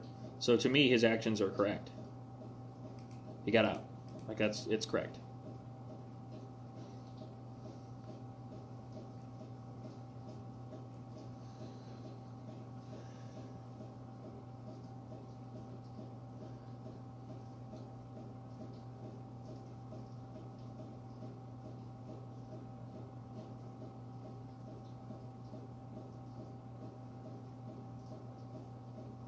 I still can't 100% know if I would navigate the situation gracefully, though. Like that's the big thing. I can't guarantee that I would be graceful about it. Like that's just stuff I know about myself. It's like what we were talking about earlier. Like if you hate politicians and all this stuff and think you could do better, you're fucking kidding yourself. You'd be just as corrupt and just as scummy.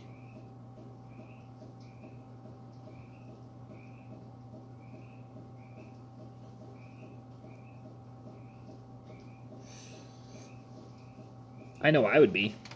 I know some people in prison. I'd get them a pardon for sure, and their asses deserve to be there, and I'd still get them a pardon.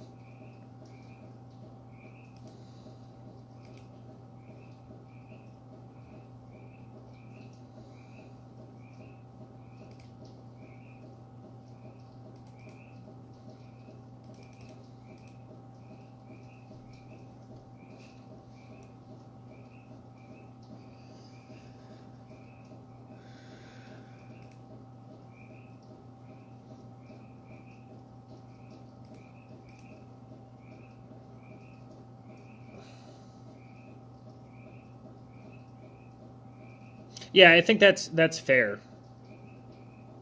Like, I think that feeling like a little uneasy about it is fair.